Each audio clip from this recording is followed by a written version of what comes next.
Seltzer Kings podcasts. This is the way it feels to move through summer in Lululemon. Iconic Align softness without the front seam. For our smoothest look and feel ever, summer won't know what hit it. Stretch your limits in the non-stop flexibility of the new Lululemon Align No-Line Pant in select stores and at Lululemon.com. Make your next move with American Express Business Platinum. Earn 5 times membership rewards points on flights and prepaid hotels booked on AmexTravel.com. And with a welcome offer of 150,000 points after you spend $20,000 on purchases on the card within your first 3 months of membership, your business can soar to new heights. Terms apply. Learn more at americanexpress.com/business-platinum. Amex Business Platinum. Built for business by American Express.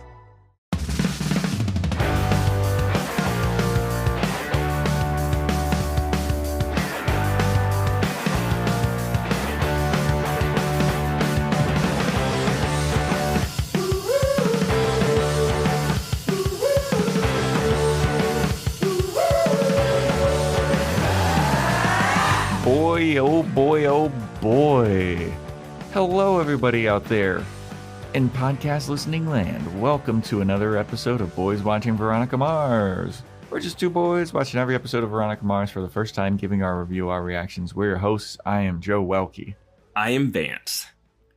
And today we're doing a season 1 recap. We're going over everything season 1, our favorite episodes, our favorite villains, favorite moments, etc., and so on and so forth. It's going to be a good time looking back on the season that was. But before we get into the episode, everybody, we got a shout out. A shout out. This is a rare one. We don't really usually do shout outs on the recap episodes, but I specifically asked this person, hey, do you want it on the recap or do you want it on the start of season 2? They said, give me that recap, baby. So we got a shout out for Mark, our Discord user, Mark. Mark is well. Mark Sewell. I don't remember how to pronounce it, but they got us stuff off of the Amazon wishlist before because I remember shouting them out before. And now they gave us a 5-star rating and review on Apple Podcasts. So thank you so much, Mark. Really appreciate you. If you want to get a shout out, Apple Podcast 5-star rating and review, spot a 5-star rating, take a screenshot of it, send it in to us, or get us something off that Amazon wish list. And speaking of Mark from Discord, join our Discord. The link is in the show notes. That's how you get access to this listener poll that we have for this thing. We got a listener poll. You can give us like suggestions on stuff that you would like to see from us, interact with other listeners, and all that jazz. Links in the show notes. Join our Patreon, patreon.com/Boys Watching Buffy, where we're doing Boys Watching Dollhouse. We just released our episode on Empire Records, and we all know it's coming in July.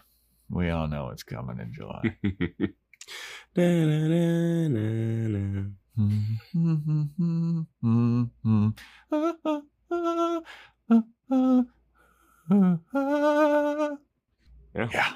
Have you heard any early reviews from that? I have not. I did just see a TikTok this morning about, it was a guy being like, look, I've seen all the movies. I know all the lore. If they actually opened a regular Jurassic Park, I'd still go. Wow. He was like, I would be one of the guys getting eaten. I don't give a fuck. I need to see an Ankylosaurus.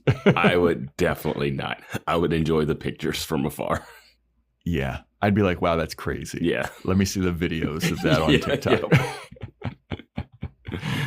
I'm curious to see what they're going to do with the new one. Very curious. Okay. But have you heard any early reviews for it? I saw one person, a person that you shared with me before. I think when we were doing Trap. And was it Cody Leach? Yeah. I like Cody Leach. I didn't look at the review. I didn't look at the review. Okay. I just looked at the thumbnail. I hate trying to like guess what the review is going to be off of the thumbnail because they'll like have like the face of like or like whoa. It's like, is this the best one ever or worse? Exclamation mark. Yeah. But it's a sweaty Scarlett Johansson. What's running around through the jungle with dinosaurs? Yeah. What more can you ask for? Mahershala Ali, Yeah. That Blade from that movie that's never getting made. But okay, I'm gonna crack open. What do I got today? I've got sparkling peach mango C4. I Giving have this one a go. my one and only Hawaiian shaved ice Alani. That is a little dented, so I have a little holder so it won't fall over. Oh, you got a koozie on that motherfucker. Oh, I had to do a lot. This one that you gave me you just hammered it down. Oh my God, Vance. God. Watch this be my favorite one. I only have one. I mean, if I have more of them, I'll trade you. I don't have any allegiance to any of these. Yeah, sorry. First taste, it's all right. All right, here we go. I'm trying this peach mango. This is the first time I'm trying this one. Oh, damn, that's fucking good. That's smooth. We were just talking about you having a mango alcoholic beverage in the last episode. Yeah. Yeah. You know what? Tiki bar. That's where you got to go. Tiki bar. That would be your first drink spot. I mean, I fucking love tiki bars. Have you been to Damon's in Glendale? It's a tiki steakhouse. No. Dude, that place fucking rules. Highly recommend. You recommend it for the steak? I recommend it for the vibes, the steak, the everything. It's a great place. So if you're ever out in Glendale, everybody listening, if you're in this neck of the woods, Damon's Tiki Steakhouse. Yes. Glendale, California, not Glendale, Arizona. Yeah, Glendale, California. Right outside of LA. But anyway, today we're going over season 1 of Veronica Mars. We're going to do a little reminiscing. Yeah. Reminiscing. Do we have any follow-up from our last? We do. In the season finale, we were talking about why Veronica dropped the platter or the tray when she was going undercover as a cater waiter. Yes. And once we stopped recording, I don't know how we were talking about this, but we stumbled upon, she had to drop the tray to warn, because it warned Aaron Eccles to stop searching in the vent and go hide in the closet, because she drops it right outside the room. So it wasn't a blooper. It wasn't an accident. And we had discovered that after we recorded, and I wrote a note to bring it up here. But I do want to give a shout out to our Discord user, Andrea, aka Flash, who brought that up on Discord too, that this is the reason, because that makes more sense, because it felt it had to be purposeful, or it's a blooper that they left in, but it was purposeful, so he went to the closet. Otherwise, she would have walked in on him. So it was there for a reason. Yeah, I feel like a couple people on Discord, but I do remember that specific user being like, hey, this is, and then you replied we literally talked about that as soon as we stopped recording. Yeah. And want to give another shout out to Discord user Tofu Lover, who is a first-time watcher and figured out weeks ago that Aaron Eccles was the killer. I mean, he had a really specific, really specific one. I'm like, bro, you sure you didn't watch this before? And he called the hooking up with Lily and the killing. Yeah. Well done, Tofu Lover. Yeah, man. I like that. All right. So, how do we want to start this bad boy off there, Vance? This is always the difficult thing. Yeah. I usually go. I was, when we were doing Buffy recaps, it was much easier to talk about favorite villains and all that stuff because, they're pretty obvious. But this one, I was like, are we going to even do favorite villains? But I guess we did have kind of episodic. I mean, we put them on the poll. Yeah, I know. Yeah. I was having a hard time thinking of going back and looking through all my notes and looking at some of the recap stuff on IMDb and everything. I was like, oh yeah, that happened. But I guess we could start off with our favorite / least favorite episodes of this season. That's usually how we start these bad boys off. All right. Yeah, I'm down. And I usually, I don't know. I feel like I flip-flop between what one I like to go first. Okay. Let's end it on a good note. Let's start with the least favorite episodes. Okay. I feel like these ones were easier for me to pick than the favorite ones. So if you're listening to us on Patreon, you've heard our Dollhouse season 1 recap. And I tried to, in real time, label episodes when we took notes on them as green or red. That I liked them and I didn't like them. And I'm not really consistent with it. But I went through, and my favorite episodes are the ones that I labeled green. Yeah.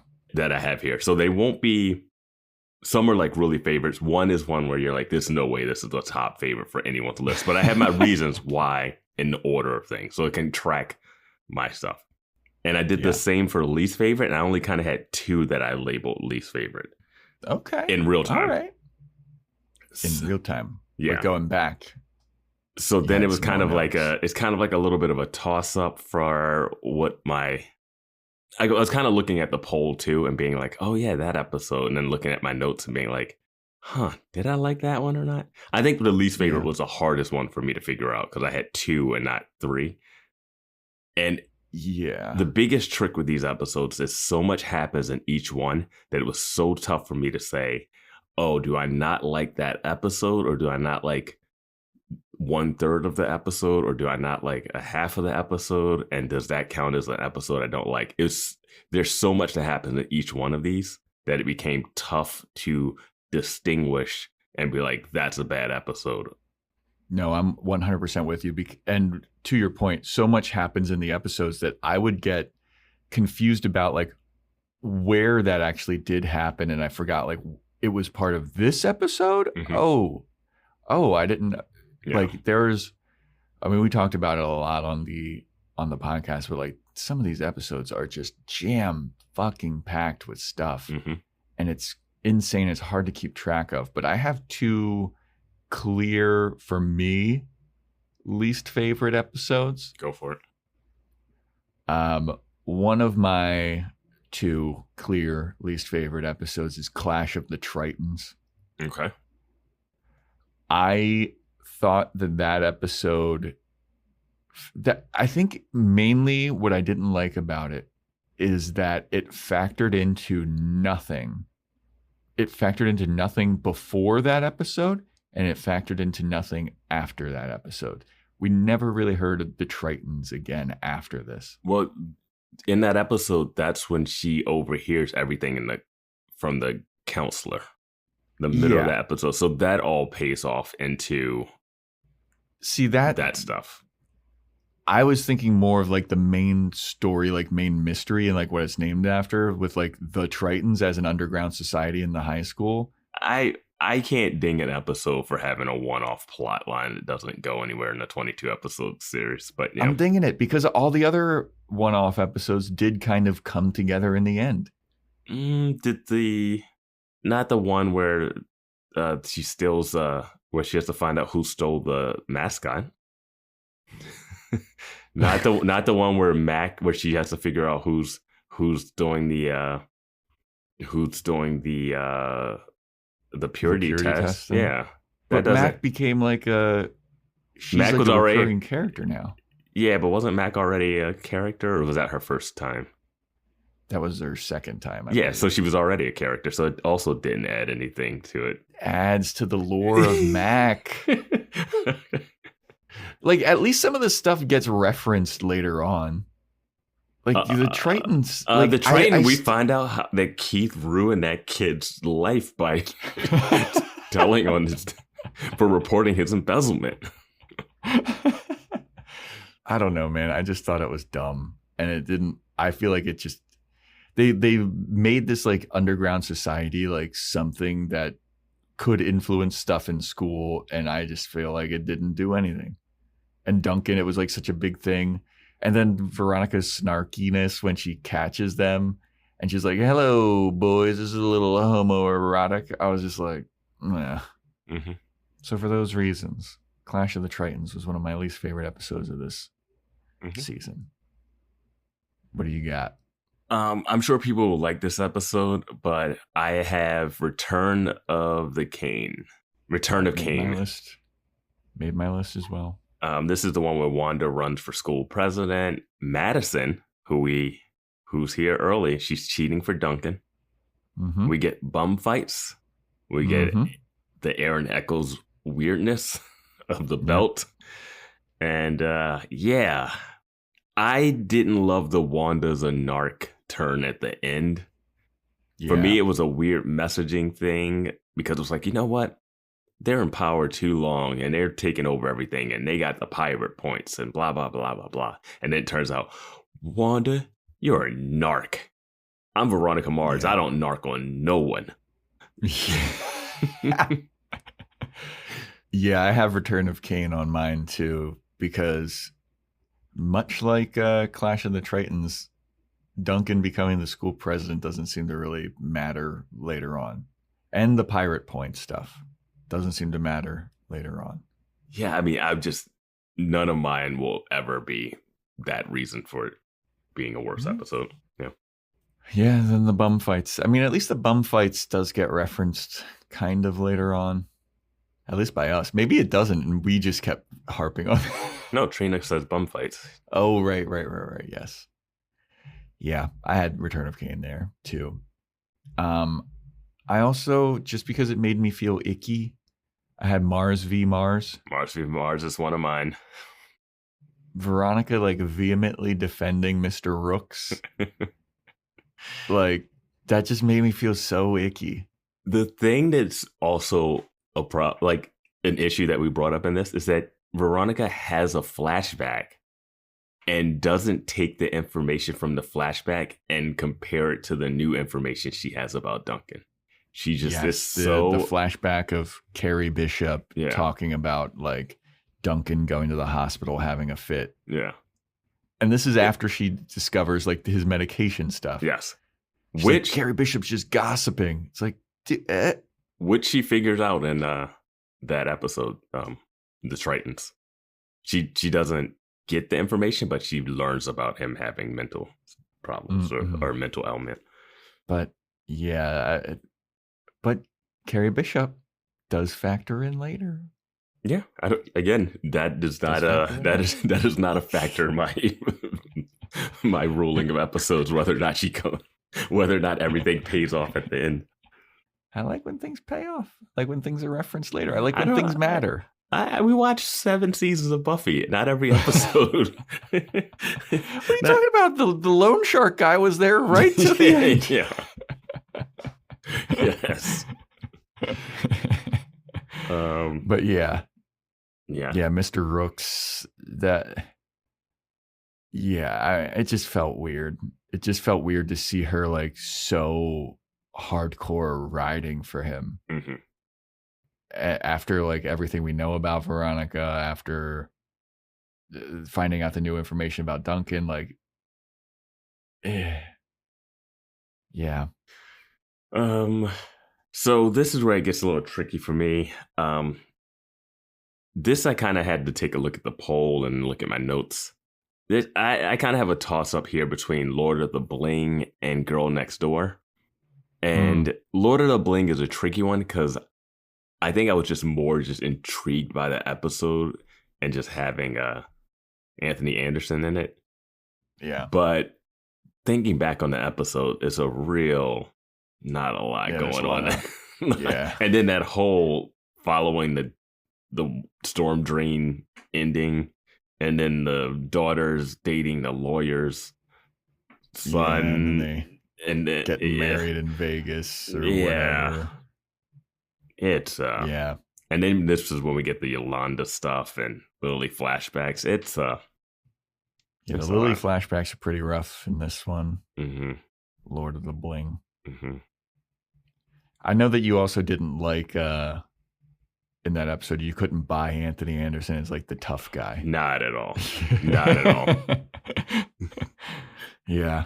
I felt like that one for me was pretty middling. I thought it was like yeah, it's tough. It was fine. Yeah, I'm sure there's one that didn't like it as much. Girl Next Door is a tricky one too. There's like some okay stuff. Yeah, that's the one where Parker from Buffy was suspected of beating his girlfriend. Yeah, his pregnant girlfriend. Yeah, that one was a little weird. Mm-hmm. I have, for the last one, this is more of an honorable mention. Mm-hmm. I have You Think You Know Somebody, the one where Troy's in Mexico with the drugs. Mm-hmm. I'm gonna be 100% honest. I don't remember why I put that one on here. All right, let's hear. Let's go. Defend it.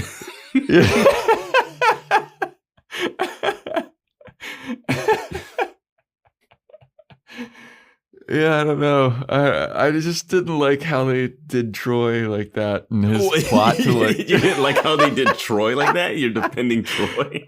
Yeah, I thought that his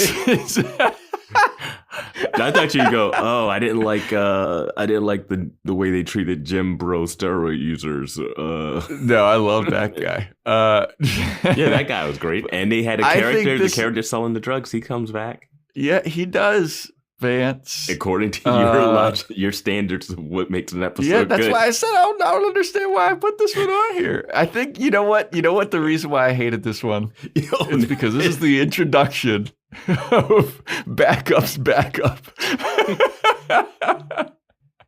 They got a new dog that dropped it way down. I don't know. And like Troy's plan was just dumb, like to get the steroids. And then he was like, I got $8,000. I'm going to like ditch. And he didn't even have $8,000. He had $8,000 worth of steroids. And yeah, but it's mainly because of Backup's Backup. Sure. There you go. I really don't know why I put this one on here. I could have just stopped at 3. No, I don't know why. I have a fourth on this one I have here. It's not an episode that I like dislike, but I had a problem with the ending that leaves so many things unresolved, and it has the epitome of what I termed visual whiplash when it comes to Veronica. And it's weapons of class destruction. Yeah. At the end, we don't find out what happened to the cop, JTT, the cricket cop. We don't find out what happened to all the other people he's probably framed. We don't really see like what's going to happen when this kid comes back to school and finds out that the other kid like made the phone call on him. Yeah. And we have Duncan yelling at Veronica, "Oh, do you think I'm going to kill you like I killed Lily?" And then she goes, "Well, okay, got to follow this cop now." It's like, yep. Whoa. How do I take my mind off of that? Go to this other. And that's the one where she kisses Logan. Yeah. Which I thought was a little just. They have been. Yeah. We have seen it coming. We We knew it was going to happen. I just didn't think this was the right way for it to happen. And the episode isn't terrible. But I just had like issues with the ending and like that resolution, and then some of the pacing of like, all right, can't sit on this. Like Duncan just screamed at me and said, "Do you want me to kill you like I killed Lily?" or something like that to that effect. Think I'm going to kill you like I killed Lily? That should really send shockwaves down you. You should be like really contemplating like, did he do it? Nope. Got to keep moving. The plot has to keep rolling. Yeah, I think that was the first episode where we took a second to stop and be like, everybody, there is so much going on in this episode. Yeah. Like, I remember taking a second to be like, this is a lot of shit going on, man. I can't believe she had VO to like address it.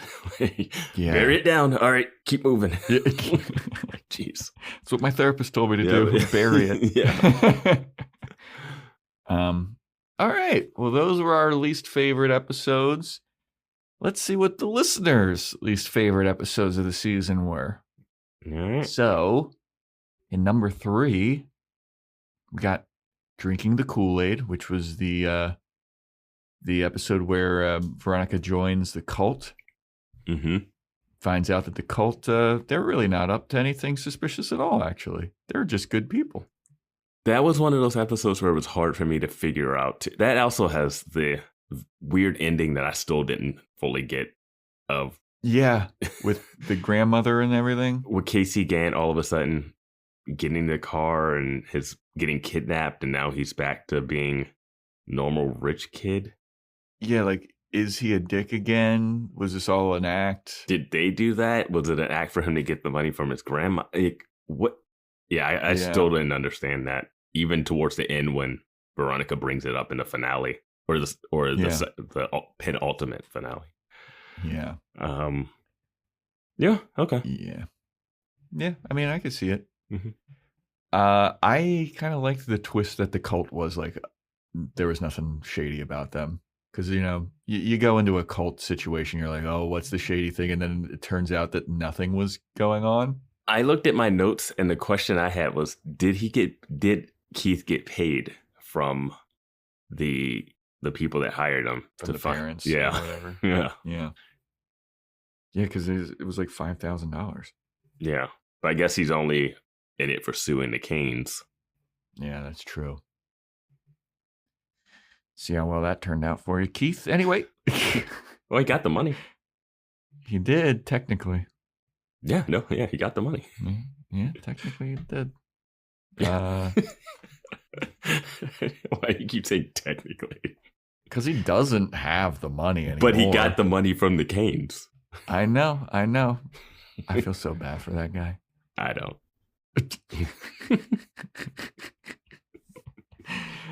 So, second least favorite episode is The Girl Next Door, which Vance brought up. The one where Parker from Buffy was beaten up on his pregnant girlfriend. Allegedly. Yeah, it turns out he wasn't. Mm-hmm. It was much worse. Yep. Yeah, it was a lot. It was a lot. Yeah. God damn, the show gets dark. That's like episode 3 or something. Yeah, I think that's, it's like, it's maybe we can episode actually 6. Yeah, it's episode 6. Yeah. That's early, dude. No, 7. Episode 7. Episode 7. Yeah. Yeah. So Girl Next Door is second least favorite, and the least favorite from the listeners, Lord of the Bling. Racist. Yeah. Was that the one that was written by John Enbaum or whatever? Yeah, I think it was. Yeah. Who has written other episodes too? He has. And he's that name is in the pilot. Like Veronica's talking about, like, I was hanging out with John Enbaum. Oh wow, yeah. Oh. Yeah. I like to pepper that stuff in. No. But okay, let's talk about our favorite episodes. Woo! Oh my God! Yay! Favorite episodes. What's your favorite? What's one of your favorite episodes, Vance? I'm gonna go in the order that I had my likes listed. Okay. And I got 3 and a pretty good episode. So I got 3 of them, and then one that I wrote pretty good episode. So the first one that I had was The Wrath of Khan. Okay. And that's episode 4. That's a really early one. Yeah, yes, that's I'm going to. And I know this isn't going to be a favorite of anyone's because the other there's ones that are obviously like better and have more stuff happening. But this is the first one I marked green that we're watching, and this is the episode that kind of, because the episode before this I was asking, is Veronica a good detective? Yeah. And this episode, she does good detective work. She does good infiltration on the Silicon Mafia. Keith meets Troy, and we see him on the couch questioning him, being like, "Oh, I know you rented that hotel room." So now Keith is like got a little smarts to him. And Wallace gets a chance to shine too by being undercover as a prospective student, and he's at the party and like he's just saying stuff and like wowing him, holding his own with all these geniuses. And this is early on, where we haven't really, this is the first episode I feel like we really get the characters doing what they do best and showing that they can do certain things. And you got the Silicon Mafia's plan is pretty cool, Yeah. Veronica dresses up multiple times to infiltrate stuff, playing video games. Like a little anime girl. Lady on the bench, like for the money scam. Yep. Wallace has a crush. And we get the flashbacks of the prom for Joe, who needs everything to tie together. We get flashbacks. to the prom. Yep. Yep. And this is the first time we get the first hint of Logan liking or being attracted to Veronica. Yeah. Yep. I did not have this one on the list, but no one's going to have this one. No one's going to have this one. I respect your opinion. Yeah. In fact, a big ding against this episode for me. Oh, we're about to fight. We are about this. I was 4 episodes in. I'm falling in love with the show. Are you going to break my heart, Joe? Going along with my not paying off stuff. Oh my God, really? I just gave you one. Where the fuck did Georgia go? Where did Miss Dent go? Like, bro, she got knocked up. That's where she went. And that's why we got that mousy voiced other teacher that got kicked out after 1 episode. Yeah, that teacher with the walk away like, yeah, I did it. I got to do newspaper. That's also another reason why Weapons of Mass Destruction gets a little bit of a ding on my list. Yeah. Okay. So for my favorite episodes, I put down, this is an earlier episode too, Meet John Smith. Oh, you went real early. I thought that was a very tastefully done transparent episode, like surprisingly so. Transparent as in see-through, or transparent as in as in a trans person is this kid's parent, but they still love their kid. They still like make an effort to like see them, but they were just like embarrassed to show who they really are. And then eventually like the kid gets like he had a shock to the system when first meeting the new identity of his parent. But then he like warms up to her, and it's like they have a relationship again. I thought that was like so fucking lovely, dude. Especially for 2009. But I'm going to ding it, Joe, because it doesn't actually pay off for the the series. I mean, if it didn't pay off for the end of the series, I mean, how can we even... What's the point?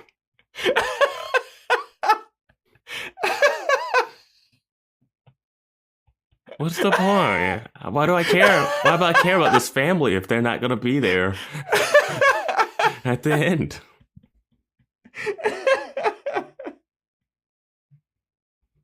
You don't remember the transparent punching Aaron Eccles out at the end? No, yeah. I'm just going by your logic, Joe.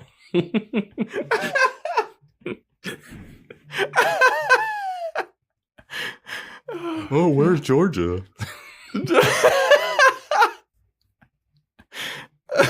I was gonna put this episode as an honorable mention just because I do think it handled it pretty well for the time. The subject matter. 2004. That's nice. I mean, yeah. Yeah. Amounts to nothing for the whole storyline. Oh my God. Oh, okay. What do you got? What's another episode that you liked? Vance. I have Betty and Veronica. Oh yeah. Don't try to force a comeback now. You've already shot yourself in the foot.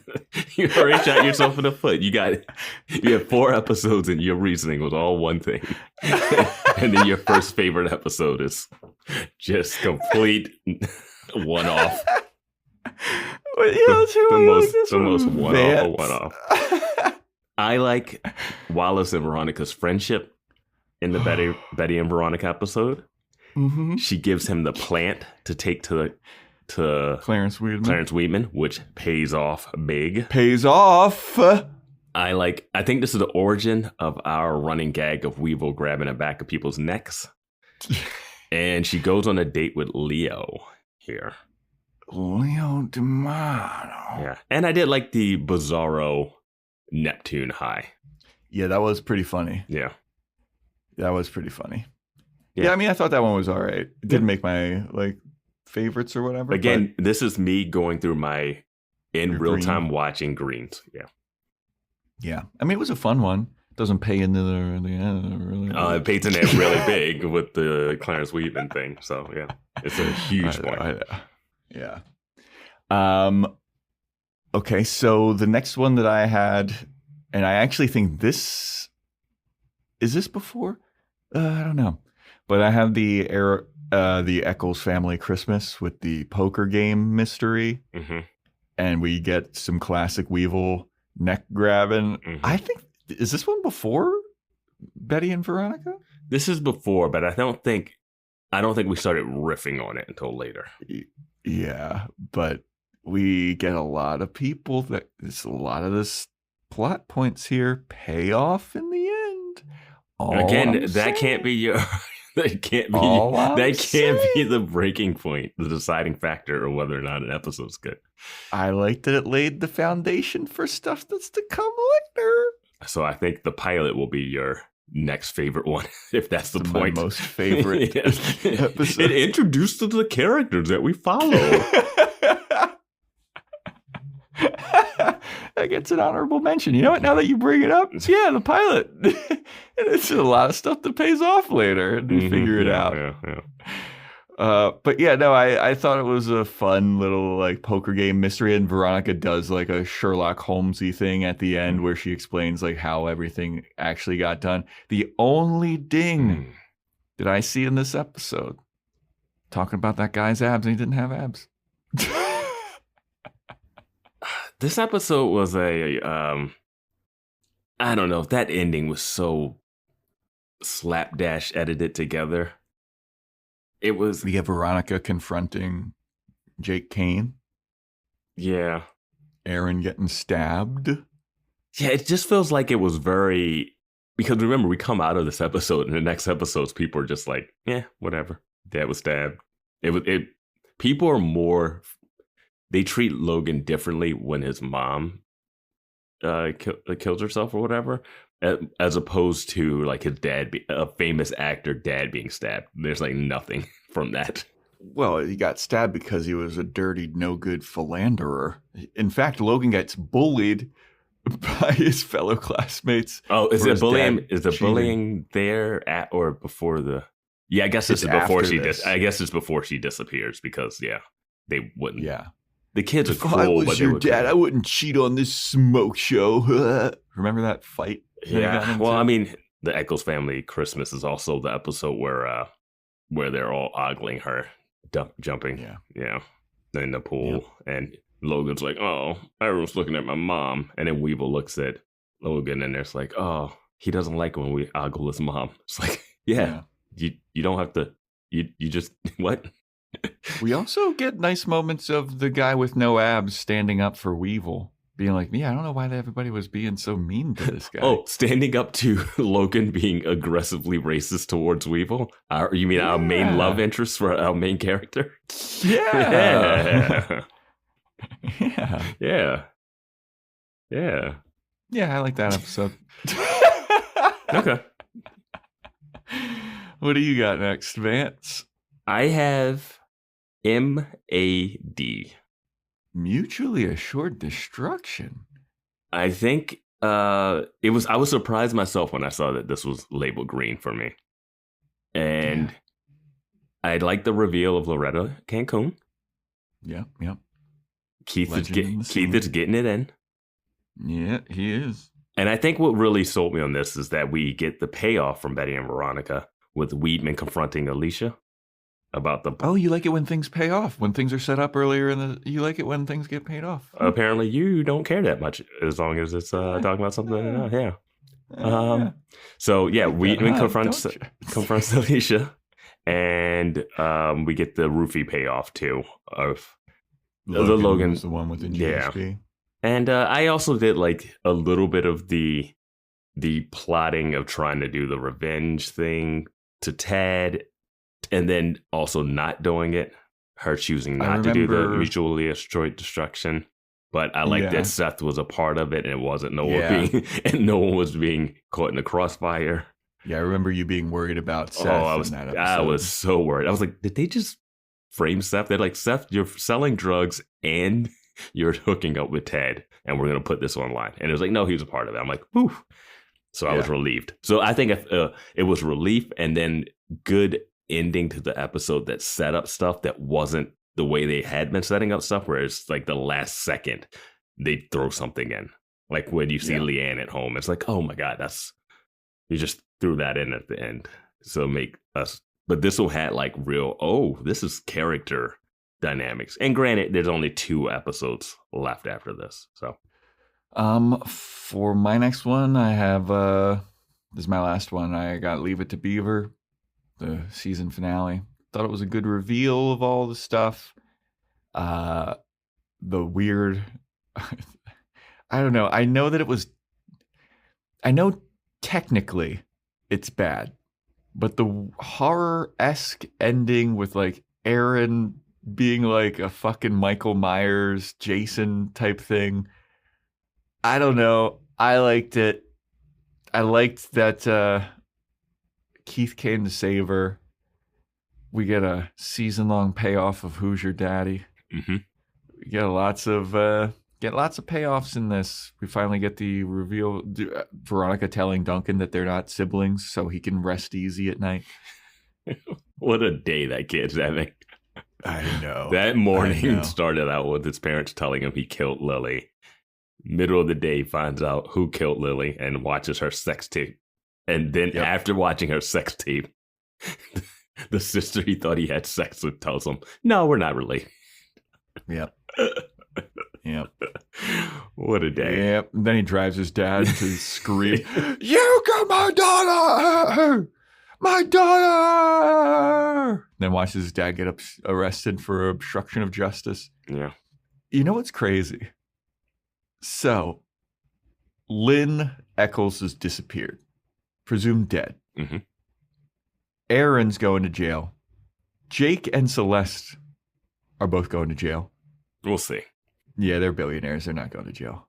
But they should be. Like, there's going to be no parents in season 2. No. It's going to be like fucking Lord of the Flies or whatever that. Oh my God, I just had a new thing for a prediction. But yeah, Leave It to Beaver. I thought it all came together. It was a nice surprise reveal of who the killer was. And it was a nice little like send off for Lily, even though she deserved to be taken out. Yeah. That's a belief of Joe only. Yeah. It doesn't seem to be just the Joe only belief. But yeah, those are all my favorite episodes. What else did I have? I had Like a Virgin as a okay episode.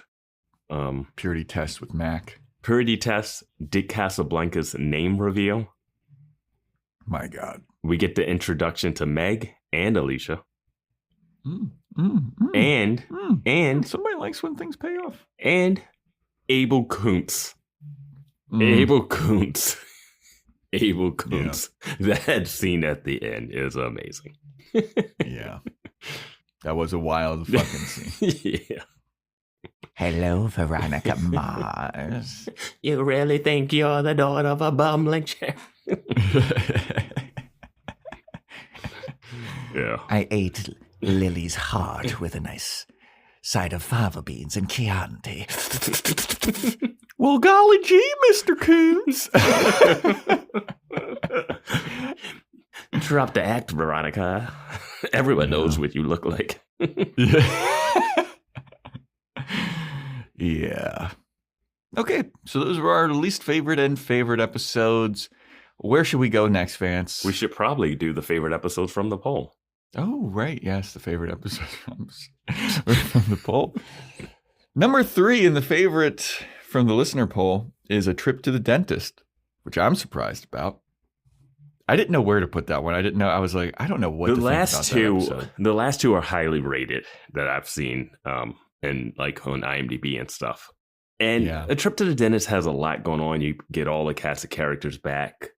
It's just a tough subject matter to just be. Yeah. I mean, it's not bad by any means. No, it's not bad, but I'm just like, I don't know how to. It was just an odd.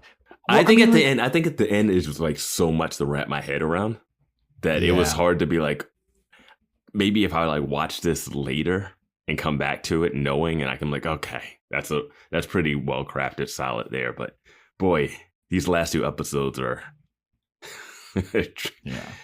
a train wreck, and not like a bad way, but in like, oh my God, everything is flying in the air.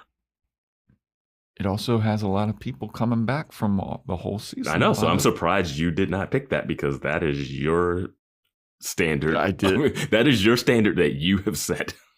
I do like it when things pay off. Yes. But I like it when things pay off too. It's just not the deciding factor. Difficult.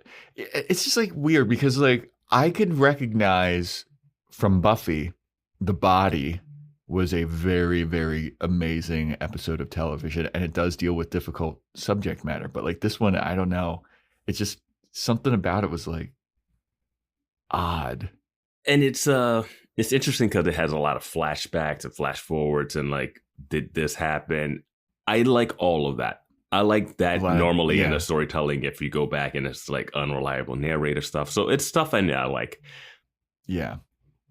You know, I think the thing that kills that episode for me is the ending with Logan and her. I know people in Discord mentioned like, yeah, you know, sometimes this happens. Like, you might want to go and just like forget everything and go have sex with Logan. But I'm like, there's a lot of layers to like, also Duncan was just missing. Duncan is now back. Now you're about to have sex with Logan while his dad's around. His dad's not out of the place. Like, he's throwing the party. And you're not having sex in Logan's room. You're having sex in their like communal sex room. Like, that bed is. Meanwhile, Duncan is kicking his car, screaming. Yeah. And Meg's like, what's going on? You know what? What are you doing? I'm going to ding this episode for the biggest misstep. Yep. And that is Veronica taking a drink from a 09er. An open beverage after all she's been through. She has not learned to not. I mean, she doesn't drink it. She took it and was going to drink it had Meg not said, you probably shouldn't drink that. Yeah. You shouldn't even take. No. And it's from Madison too, who you don't like in general? I also don't. So Madison spits in people's drinks and calls it a trip to the dentist. Mm-hmm. Why? Mm-hmm. I don't get it. Her dentist does some weird stuff to her. Fair enough. Fair enough. But yeah, that was the number 3 favorite episode from the listeners. I mean, I don't fault it. It does have a lot of people coming back, lots of paying off. Number 2 is the Eccles family Christmas, which I talked about, enjoying a lot with the poker game and Aaron getting stabbed. And number 1 favorite episode, Leave It to Beaver. There we go. All right. So now, Vance, where should we go now? We Spin the wheel. We asked the listeners to tell us who their favorite guest star was. That wasn't, not including Allison Hannigan and Max Greenfield. I made them This was a runaway. Yeah. So runaway. Number 3, Paris Hilton. Fair enough. I was shocked. I was shocked to see her in this. I was even more shocked when they threw a dig at her later on. Yes. That dig is wow. Like all that was a second episode, right? She was in Paris the second Hilton episode, yeah. Bringing out the guest stars right away. Yeah. Number 2, Adam Scott, aka Mr. Rooks. I thought that he played it very well. He played it well. He played it really well. He was a great actor in that episode. Mm-hmm.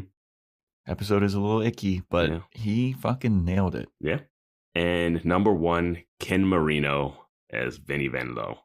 A runaway favorite. Interesting, the top 2 people are Party Down alums. Party Down. Yeah. Yeah. Yeah, I mean, this was a landslide. Yeah, I thought some other people would get more.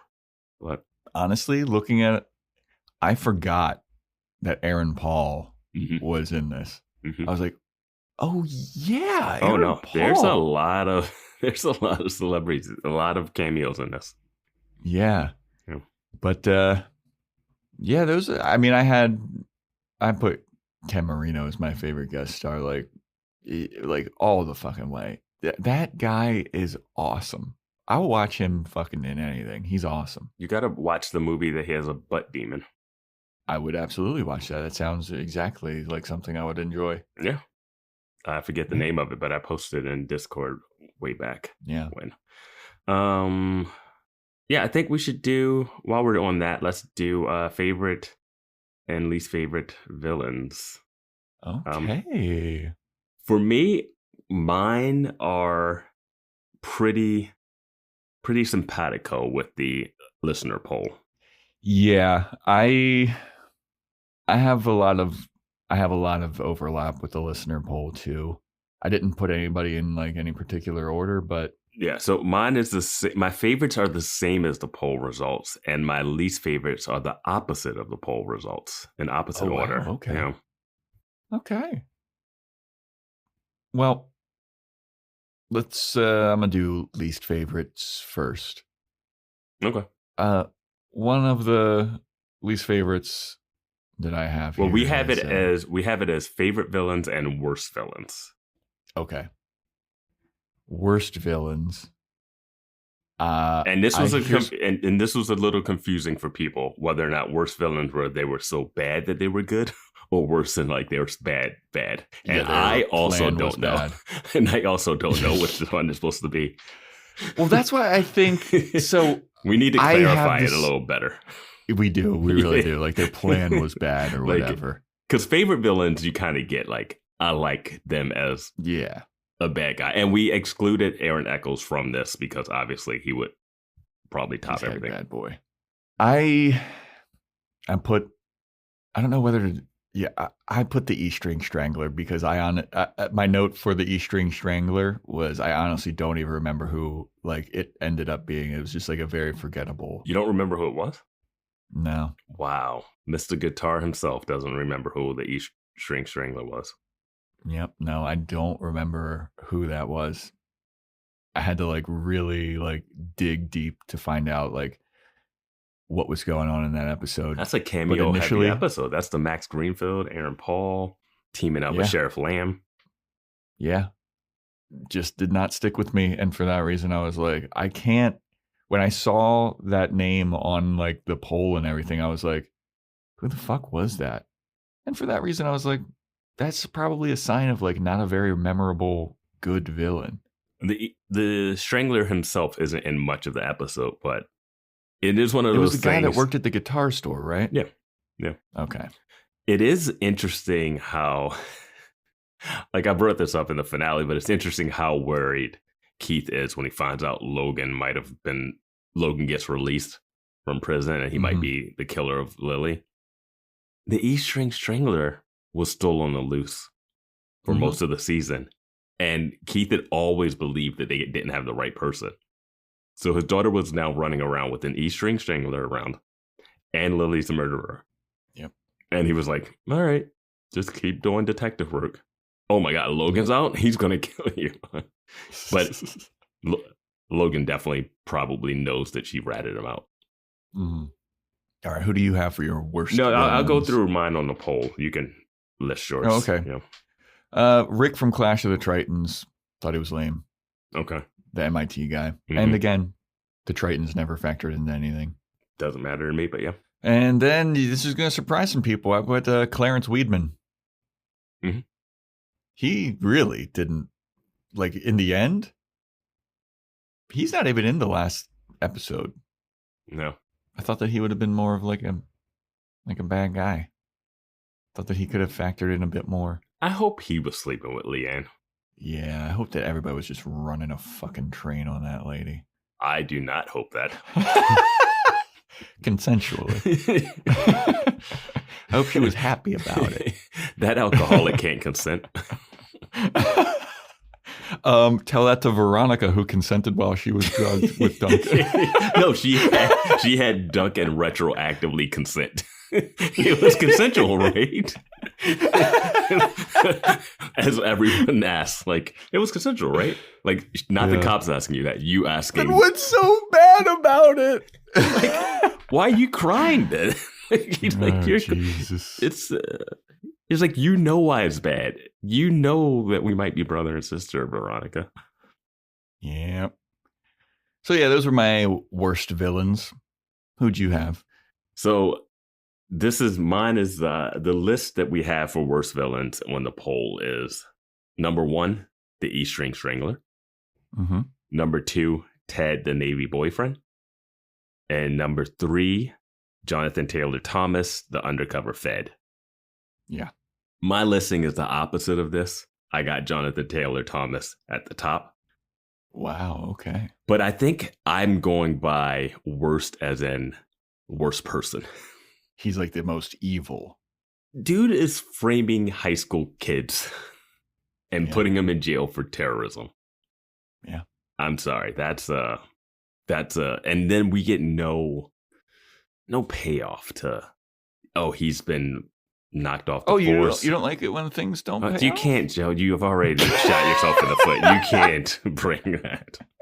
You don't like it when things don't pay off? Interesting. No. This is interesting. I don't like that he's going to probably do it again. Yeah. Like, I don't, and they don't like mention anything at the end there. Ted, the Navy boyfriend, he's just such a good bad. Like he's so bad at being a bad guy, and he's a problem. And the E-string strangler also a problem, but they got him off the streets. Yeah. Okay. Yeah. The listener poll: number 3, Jonathan Taylor Thomas; number 2, Tad; number 1, E-string strangler. Favorite villains. This is going to surprise you, Vance. I actually have Jonathan Taylor Thomas as one of my favorite villains because I thought that he was incredibly effective, and he never got caught. Yeah, like we don't see him get caught. At least he does get. I mean, he does get caught because they mention like that he framed everything, and she releases the pictures and stuff. But we don't see the ramifications of it. Yeah, that's the problem. Yeah. Which I think is bad on the show. Like they could just have a line like they do all the time where they're like, hey, they just arrested him, he got kicked off the force. Like they open the newspaper, he's sentenced to 25 years in prison. How did the school get this newspaper? How did the school newspaper get this? Because that's the whole thing. They're writing the whole articles with that teacher who's like, let's do hard-hitting journalism. Yeah. I mean, I had him as one of my favorites because I thought that like he was an effective, like good at being a villain. Yeah, I think my favorites are more like enjoyability kind of thing. Yeah, so. Fair enough. I mean, this question is very tricky. This question is these questions are just for the conversation. Yeah, mine waffles between like effective villain and like enjoyable to watch because I have Vinnie Van Lowe on here. Yeah, I mean, and so did the fans. Now here's I also added Lily Kane to the list of favorites. That's interesting.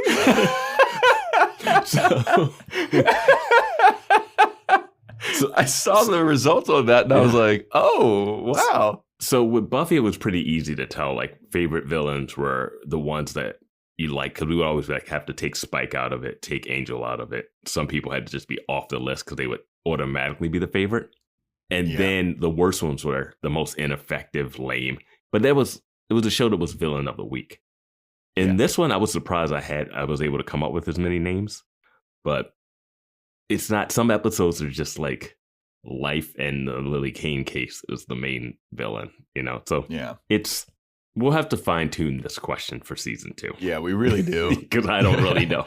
That's why I just said. Yeah, looking at it, going over these, is like, oh yeah, this is kind of like, But Vinnie Van Lowe I have on there. He does get. I wrote in my notes that he gets 1 up on Veronica. He just couldn't get 2 up on Veronica. Yeah, I almost wrote that in one of my favorite things. Like, oh yeah, he gets 1 over on Veronica. And I'm like, wait, he got caught immediately afterwards. Yeah. So I have Vinnie Van Lowe just because he's fun to watch. And I guess another fun to watch one was I put the steroid Jim Bro. I liked that guy. It was funny. Of course you picked the steroid Jim Bro. Yeah. Watching him try to run and then give up because he can't hop over that fence. Yeah, I loved it. I thought, that's my culture right there. Watching dudes that muscular try to run is always funny. It's great. Yeah. It's fantastic. But those were my favorite villains. All right, and I just went with the polls, basically. The poll, number 3, they have Mr. Rooks as a favorite villain. He's a great villain. Oh, yeah. realistic, effective. Yeah. He's charming, sadistic. And you love it because he didn't get caught.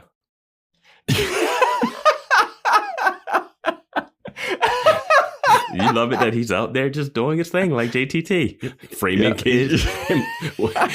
Mr. Rooks and JTT are going to team up at the same school. Yeah, I was going to say, they should team up. He's like, this girl that I slept with, she's trying to bomb the school, JTT. The two of them together, ruining lives. Just ruining. Oh, my God. Making all kinds of super villains. So then we have number 2 on the favorite villains list is Lily Kane. Yep. And I gotta say, she deserved to be taken out. I finally came around, Vance. No, I don't hate this pick as number 2 as a favorite villain because because she adds some intrigue to the series. Yeah. And every time they cut to her, she's doing something. She's doing something bad. She's doing something. Can't have her on the streets, man. She's got to go. I mean, the listeners agree. No, her death rippled through this small town in the ways that one would never imagine. Yeah. You would never imagine that. Yeah. I like the Leanne getting the photos of Veronica with like bullseye around her aren't related to Lily, but the timing is weird. Yeah. It's more about the affair, and I want the person that's sleeping with my husband to get out of town, or else we'll kill her daughter. Like that is an extreme threat. Yeah, dude. But yeah, Lily, I don't know, man. Yeah, Lily, number 2. Yeah, number 2 favorite villain. I wanted to put her on the list to see what would happen. I mean, I wish that we would have put a poll of did she deserve to be taken out or not. No, because I don't want you to have statistical backing for your claims. Oh, man. And favorite villain, Benny Van Lowe. People love him. Yeah. That's great. Hoping he's back. Okay. I think I like this thing that we got going on here where we go to more lighthearted ones in between the more in-depth ones. Mm-hmm. We did have a poll here. Which TV high school is worse? Neptune High or Sunnydale High? I'm shocked by this. I am too. This was a fucking overwhelming landslide victory. Yeah. For Neptune High. Yeah. I mean, I just it's about 75%. It's close to 75% people say Neptune High is worse than Sunnydale. Yeah. Sunnydale. Hellmouth adjacent Sunnydale. Yep. Not even adjacent. Hellmouth on top. They built the maybe people use that as an excuse for like why it's bad, but like it's still I thought it would be closer to like 50-50. Maybe 60-40, but 75-25. Yeah. Like, god damn. I mean, Neptune is bad, but like they have kids, and they had the lunch lady trying to kill people. Yeah. They had fucking the that one teacher that was gonna fucking kill Xander with the eggs. Well, that person was a demon. Yeah, but still in the high school. Yeah, I mean, the kid that was stitching together a girlfriend. Yeah, bringing dead people back to life.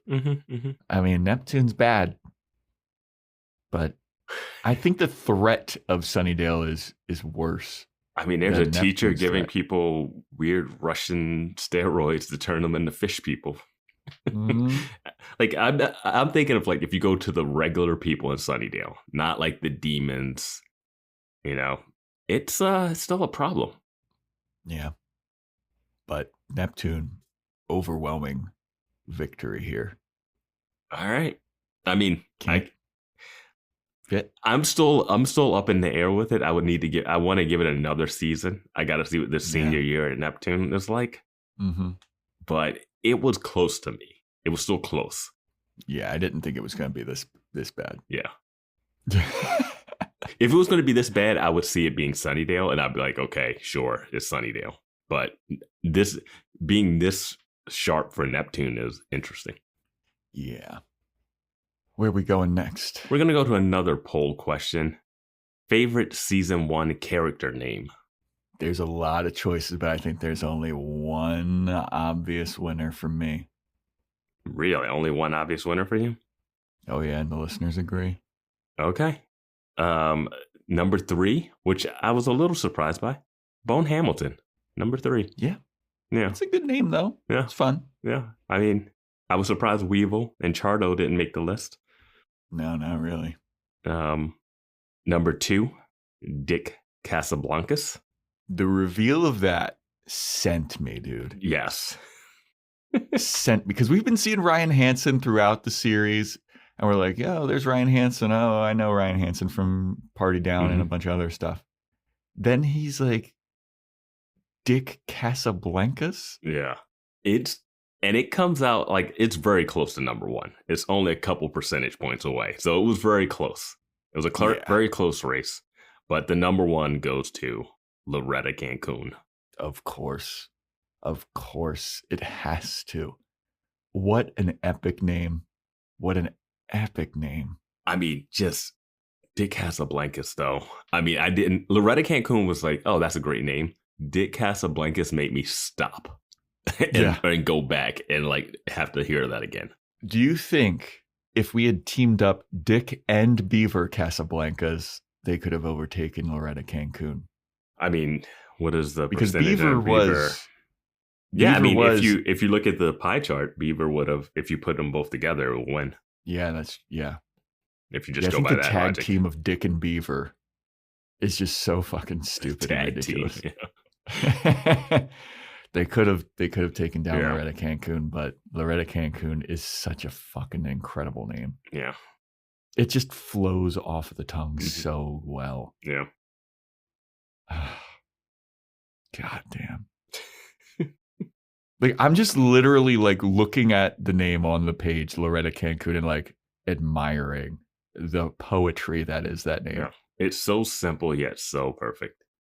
Yeah. Dick Casablancas is like, feels like you have to pitch that a couple. You gotta go a couple steps to get to that one. Yeah, that one's a little ridiculous. Yeah. But Loretta Cancun.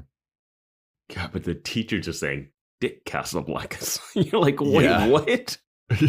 Yeah. Especially because it wasn't the first episode too. It was like we've seen this character for a while, and then you get Yeah. the name reveal. Yeah. Paid off later on, set up earlier. You're like, who is that guy? Mm-hmm. Interesting. And you know who else paid off later on? Loretta Cancun. But we Yeah. see her Yeah. with Cliff. You almost missed it, Joe. I definitely did miss it. Mm-hmm. My God. Okay. I'm going to launch into a more in-depth thing here. Vance, feel free to start sipping your energy drink for a while because we're going to talk about Joe's fashion report / corner here. Oh, that We got thing that we don't do anymore. Yeah. And you know why? You know why, Vance?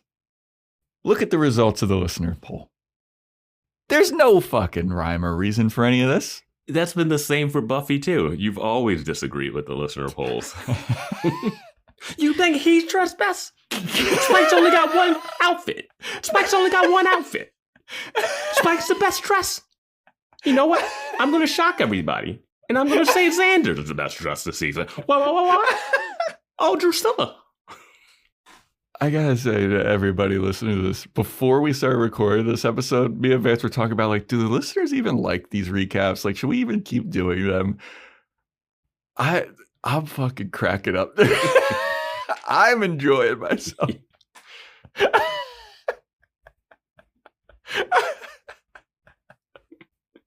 Vance's impression of it.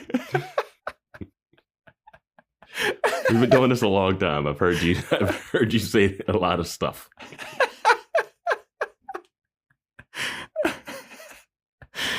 Okay. Giles? So for the listen, Giles? Was usually pretty good, pretty well dressed. At least in the first 3 seasons. Suits, my dude. Oh, okay. Now, Anya's pajamas? What? There's a lot of a lot of variability in who people thought was the worst dressed. Like, this is a very close. I mean, there's 2 ties in the top 3. There's ties. It's nuts. It's nuts. And like, if I'm looking at the pie chart, and it's like a lot of very evenly sliced things. So there's not a lot of disagreement on like things that were bandied about here for the worst dressed. So number 3, there is a tie between Logan and Weevil, which was interesting. Mm-hmm. Both very different styles of clothing. Mm-hmm. Logan more preppy, 09er type of thing. Weevil with the more PCHer type of shit going on. Number 2, they got Keith. Disagree. Keith dressed like a dad. Like he nothing about what Keith wears is egregiously bad, I feel like. Interesting. I would thought you would hate his outfits. No, he's just a dad. Like I don't expect like a lot of flair and fashion from Keith. Like there wasn't ever an outfit where I saw Keith wearing it and I was like, "Ugh, Keith, what are you wearing?" Not even when he That's because you don't do it on the podcast anymore, Joe. Is that because you. when he had the shirt tucked into his slacks as his khakis when he was hiring Cheyenne? You like that look? Yeah, it's fine. I like Keith. You liked his ballroom dancing look? That was a pretty decent, good look. Mm-hmm. But number 1 for the worst dressed in the listener poll is a tie between Veronica and Duncan, which, look, I can see an argument for Veronica. She pulls out some fucking wild outfits, but Duncan? I'm all right with Duncan there because, again, I will admit I was not locked in on the fashion unless it's like something overly egregious. Otherwise, it's just like a swath of high school, early 2000s colors and stuff slapped around. Duncan is very... I know why he dresses the way he dresses for the character, but it's very, like, dull. Yeah, I'll agree. It's pretty dull. But with dull is not a lot of, like, bad choices. Veronica has a lot of, like, flair and craziness, like, with her choices. I always think the lead character in the show is always tricky. Like, we had this with Buffy, because they're the ones that are going to be in the most outfits. And there's going to be some hits and there's going to be some misses. And it's just going to be all over the place. Yeah.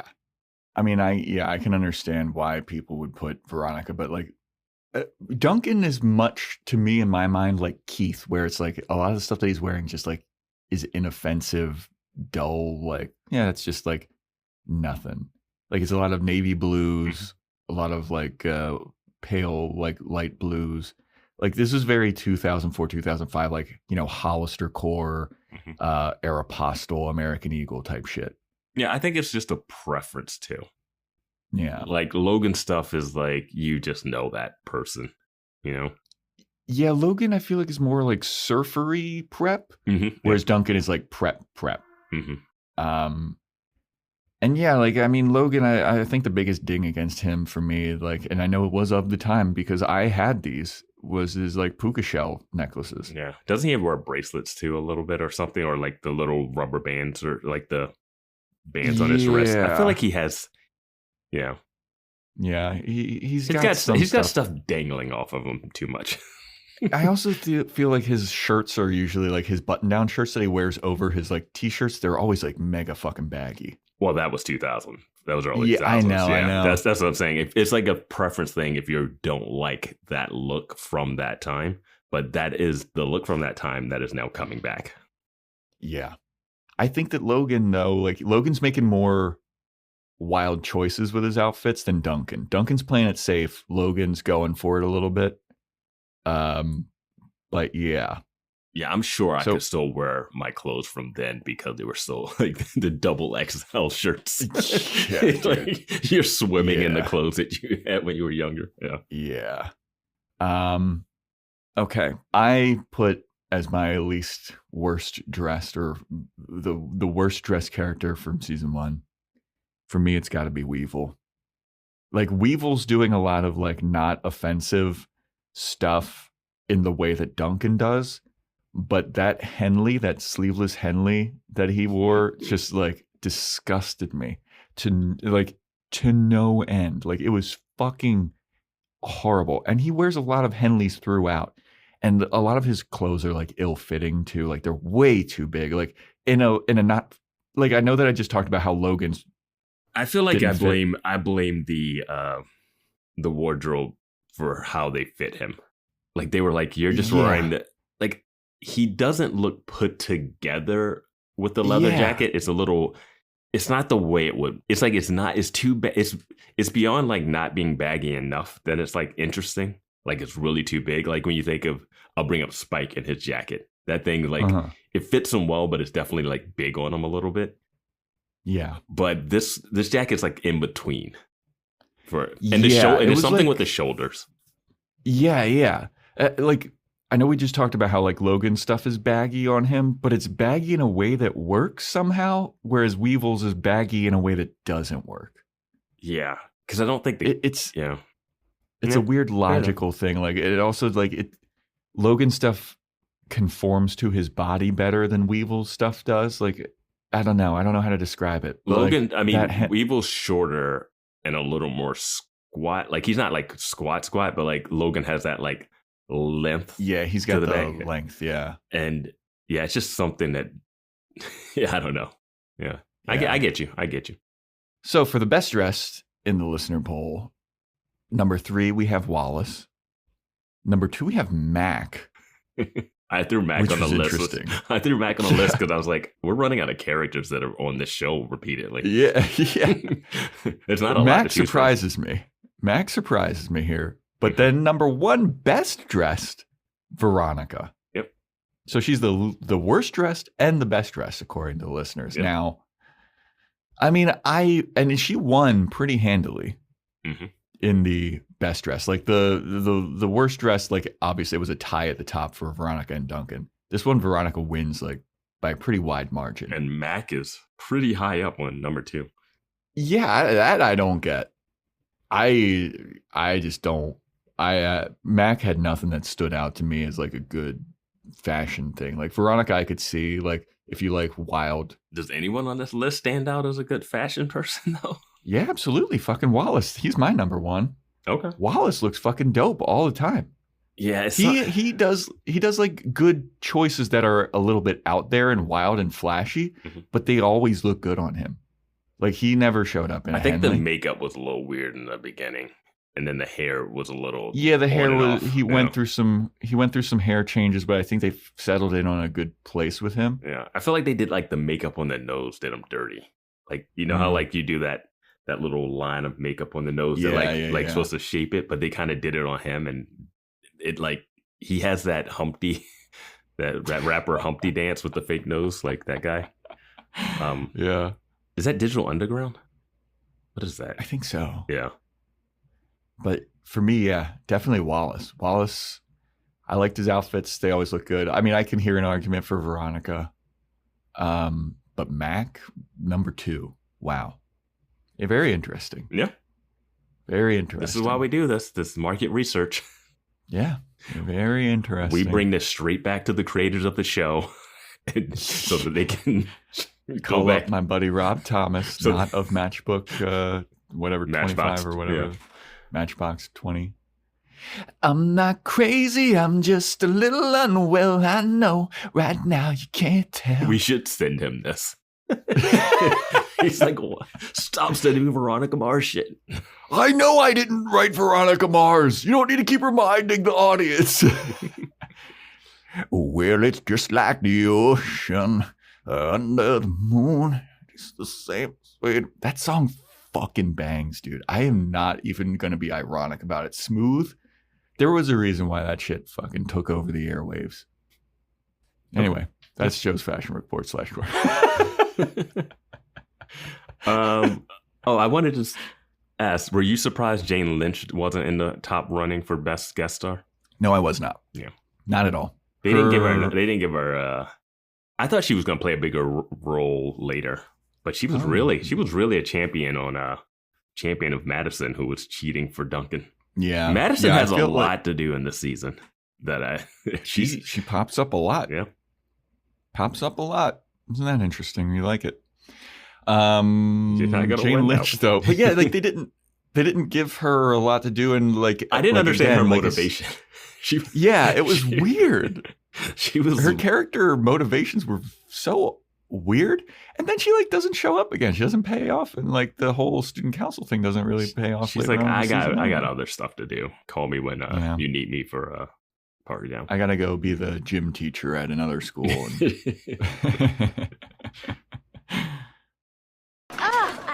Welcome to the No More Late Fees podcast. I'm Jackie. And I'm Danielle, and we're just two best friends and ex-Blockbuster employees. Brittany, this is not a democracy, it's a cheerocracy. We're watching some of the best and worst movies from the late 90s and early 2000s. I burn, I pine, I perish. And diving into the pop culture moments that defined a generation. I see dead people.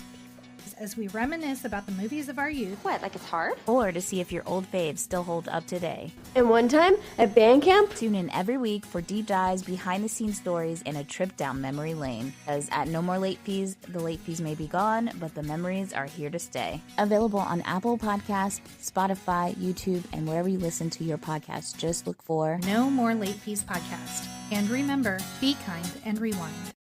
Have you ever spotted McDonald's hot, crispy fries right as they're being scooped into the carton? And time just stands still. Ba-da-ba-ba-ba. Okay, where you want to go next, Vance? Do you have I have some favorite moments, and I have some lingering thoughts, and I have some favorite moment, least favorite moments. And then I think we'll go into some more of the polls. The only stuff left on the poll is we asked listeners' favorite moments from the podcast. We asked for suggestions for movies and suggestions for our next Patreon series after we have completed Dollhouse. So only a couple episodes of Dollhouse left. Patreon.com/boyswatching Buffy. So get on it, people. Yeah. I wrote down some favorite. That's our pitch. Get on it. Get on it. I want to dive into some lingering thoughts before we do some favorite moments and least favorite moments. Yeah, let's do it. And we could just run through the favorite moments and least favorites because, we've talked ad nauseum about this in the actual podcast. But there's a moment where Celeste, this is my lingering thoughts. There's a moment where Celeste essentially says she can't look at Veronica because it reminds her of Jake's infidelity, basically. Yeah. But she has no problem looking at Duncan, who she believes killed Lily. Yeah. Okay. He was just having a fit. They don't like Lily. The parents don't like Lily. Huh. No, I'm just saying they don't like her. I'm not going to your thing, but they almost as if they do not. When they tell Duncan that he killed her, they do not like couch it. They do not get like in their feels about it. Immediately the Celeste answers the door and she goes like, he's suing us. I'm like, you just told your son that he killed your daughter. And your reaction's like, can you believe this? We've been served. I'm like, Jesus. Like, Duncan's literally crying in his dad's arms. And she comes in and is like, we got the mail. She's giving him pills. And she's like, well, I got to go to yoga class, but you're going to be good, right? Like, your daughter, this guy that lives in your house has fits and may have... I mean, wouldn't you be worried for your own safety too? Worried for your own safety? But she's more worried about like, Veronica and your mom and Jake having affairs. I'm like, no, a year ago, your son, you believe, murdered your daughter.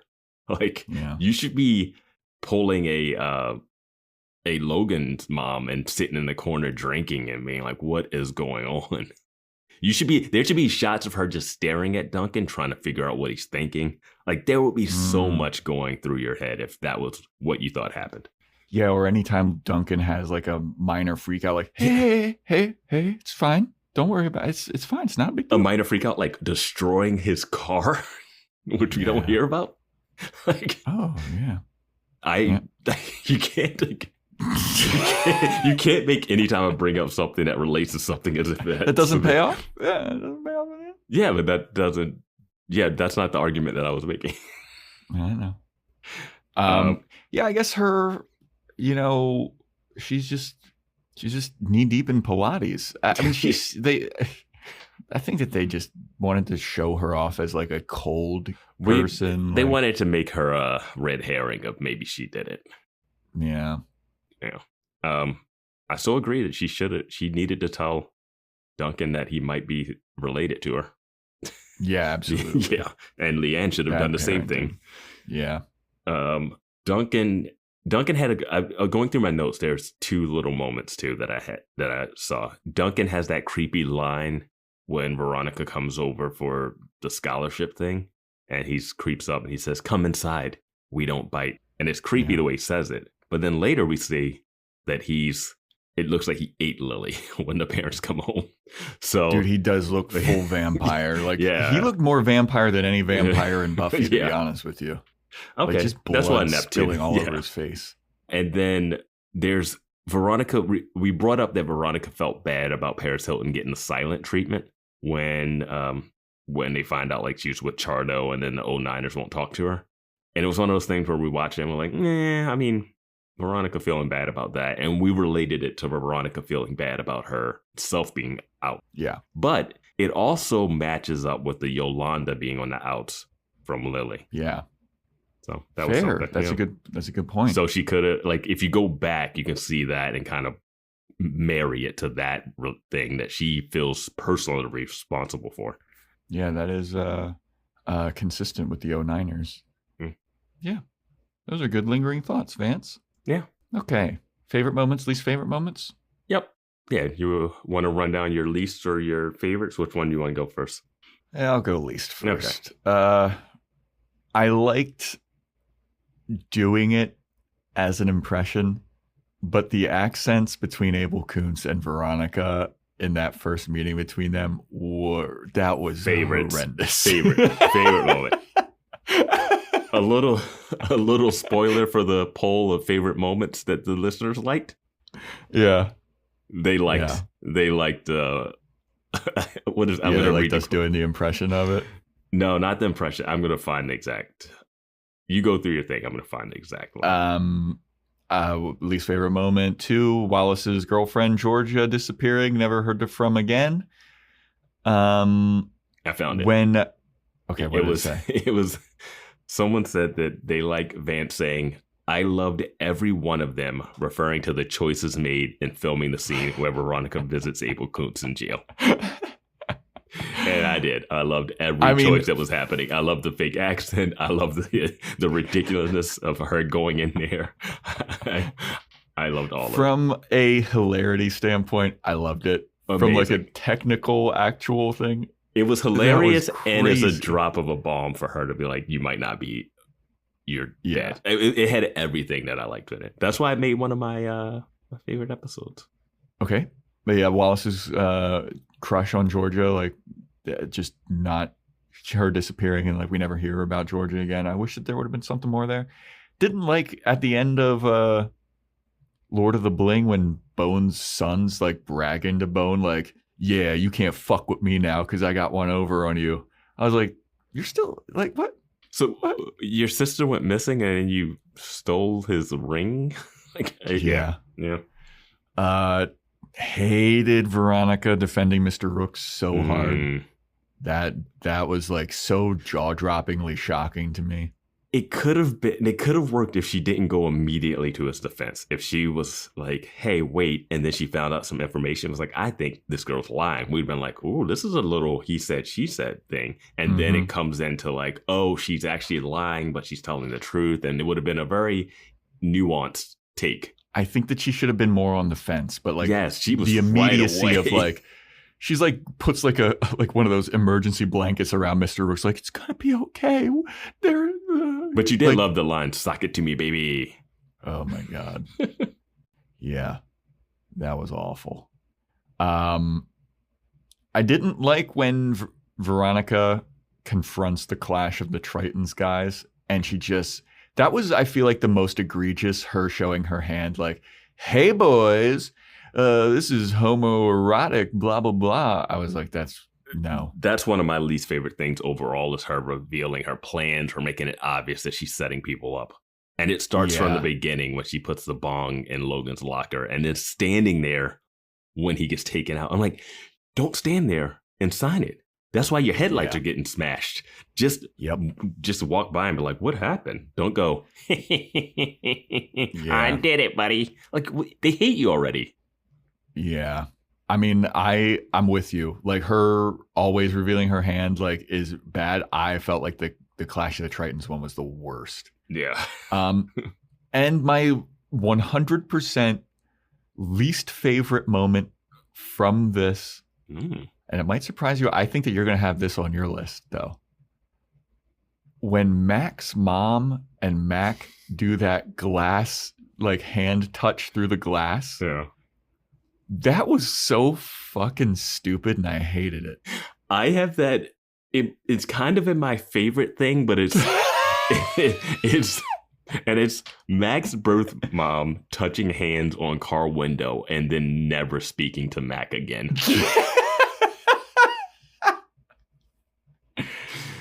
I remember seeing that as it was happening. I was like, what the fuck is that?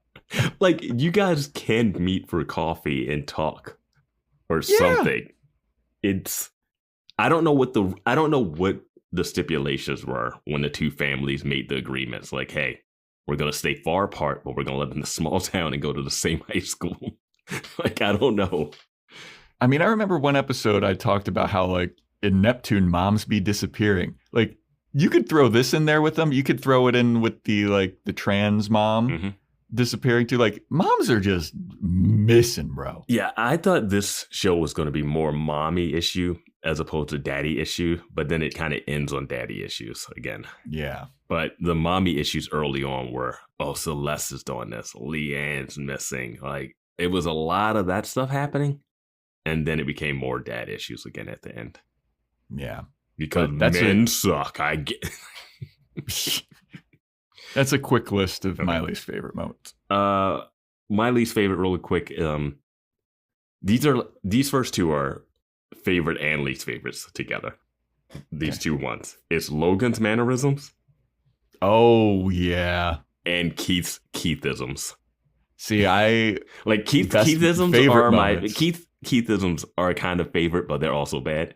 And so Keithisms made my favorites. But Logan's mannerisms is like a split. Because I don't like it, but I love talking about it. So I don't want him to stop doing it, but I can't believe he's doing it. We already talked about Veronica revealing her plans. I have one of my least favorites is Leo attempting to date Veronica and Keith allowing it. Yeah. And the show kept referencing the age difference. Yep. Especially after the Mr. Rooks situation. Yes. They kept bringing up the age difference to the point where they'd be like, this many months. I'm like, what are you doing to us? Do you want us to break them up? Like, that's fine. I have no allegiance to Leo. He seems like Officer Goofy, you know? Yeah. I didn't like Veronica yelling at Mandy for not standing up for herself. Felt out of character and unnecessary. Yeah, that was rough. I believe that Mandy would still taser a guy for stealing her dog later because it's her dog and she loves it. I don't think she needed a yelled at from the person who helped her. Because Veronica doesn't yell at Carmen about Tad at the end. Yeah. She doesn't yell at her and be like, hey, you got to stand up for yourself. Do this, blah, blah, blah. Yeah. No, she's like kind of sympathetic. And she's like, oh, okay, yeah. Not sure if I like the ghost vision Lily stuff. The flashbacks were fine. Yeah, when the flashbacks are fine, but when it's like Lily is talking to them through like either drug-induced stuff or like lack of drug-induced stuff. She's just literally talking to Veronica by the pool at one point. Yeah. And I didn't, but knowing that this guy, Rob Thomas, did iZombie, which has been recommended as a show we do, now I kind of get this. I can see the seeds of iZombie because she talked to dead people in her thing. It was like a detective, but she would talk to the dead people kind of thing. I remember seeing bits and pieces of like ads for that show. Yeah. And last thing, Keith asking for Veronica's help and then sitting her down and telling her not to be a PI. That happened way too many times, and it was way too, hey, you can handle this, right, Veronica? I gotta go dance. Hey, Veronica, you should probably not do this. Hey, Veronica, can we do this again? Hey, like, too much. Veronica, I'm gonna be out for a couple days. Do all of my cases. Yeah, hey, don't ever become a PI. Yeah. Did I get any calls? You think you can handle this? You might going to school and following this guy that they think is doing this thing? But don't do the this. most egregious, I feel like, is when he was like first starting to hook up with Alicia, Wallace's mom. Oh, yeah. And he's like, oh, we could get $50,000 for finding Duncan. Veronica, you handle that. I'm going to take my duffel bag. I'm going to go. Yeah. What? Yeah. Bro. Okay. You want to run through your favorite moments? Yeah, I'll run through mine real quick. The many notable guest stars. Love that, just in general. Fun. Wallace calling out, then making fun of Veronica for asking for favors. Love that. Yeah. Overall, their friendship as a whole really comes together this season. I really like it. Yeah, it really fleshed out really well. The imagined Lily murder flashbacks, hilarious. Jake Kane finding Weevil there. And then killing his own daughter and being like, Weevil, you can't say anything or you're going to go down for this. It's hilarious. The bizarro version of Neptune High, like that. Mm-hmm. We already brought up Mac's birth mom touching car window, which is, I also have Veronica killing it at karaoke, which was hilarious. Oh my God, that was fucking hard. I can't believe I didn't put that in my worst moments. It's so bad it's good to me. That's like, it's because Wallace is in the back dancing with some girl too. It's insane. And this does fall into Veronica spilling her, like telling her plans. She's literally screaming, gonna catch you. I'm gonna find you. The Tritons in here. Like, don't. Okay, so it is a worse. It's a split because the reaction of the Neptune people to her singing is over the top ridiculous, but then she's also going on and on about how she's on their tail. Yeah. And then one of my favorite random moments is when actor Connor Abs Larkin throws the tea bag and it misses the trash can. It's just so funny. Oh man. Yeah, that was pretty funny. He just looks at it like, yeah, someone will clean that up. Veronica's like, that's evidence. That's evidence. I will use this when I do my roundtable reveal of who stole the monies. Yeah. All right. My favorite moments. I actually loved when the girl Mandy tasered the dog guy. I thought that was very fun. Oh yeah, that's fun. Very empowering. I loved Vinnie Van Lowe singing at Veronica through the window. Thought that was excellent. I did like when Veronica outsmarted Troy and Troy's on the road and like he's listening to like her voicemail or whatever. And he opens up the thing. He's like, no. I thought that was like a good showcase of Veronica. That was a good version of her showing her hand because the case was like already over. Yeah, but I'm still terrified for her. Like, yeah, absolutely. You steal $8,000 from a guy with nothing to lose. All right. I did like that Weevil's gang was consistently harassing Logan. I liked when they stood up to him in the pilot and like it's established Weevil as like this weird frenemy for Veronica.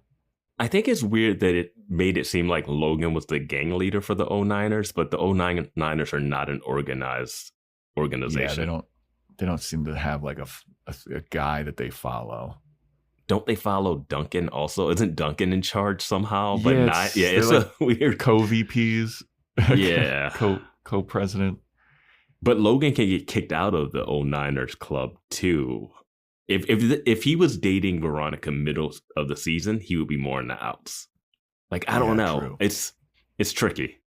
The hierarchy is I don't know. Yeah, the hierarchy is interesting of the 09ers. I liked when Aaron Eccles beat up Trina's piece of shit boyfriend. I did like that. I thought that was a fun fight scene. Just chucking that guy around. What was the song though, man? Yeah. And I don't know. This is a split thing. Mm-hmm. I think I more enjoyed us doing this. But yeah. I'm an adult, Veronica! Like, anytime that you would do that, fucking crack me up. And then, get away from her! Get away from her now! The weird Keithisms I loved. Yeah, the Keithisms. They're fun, man.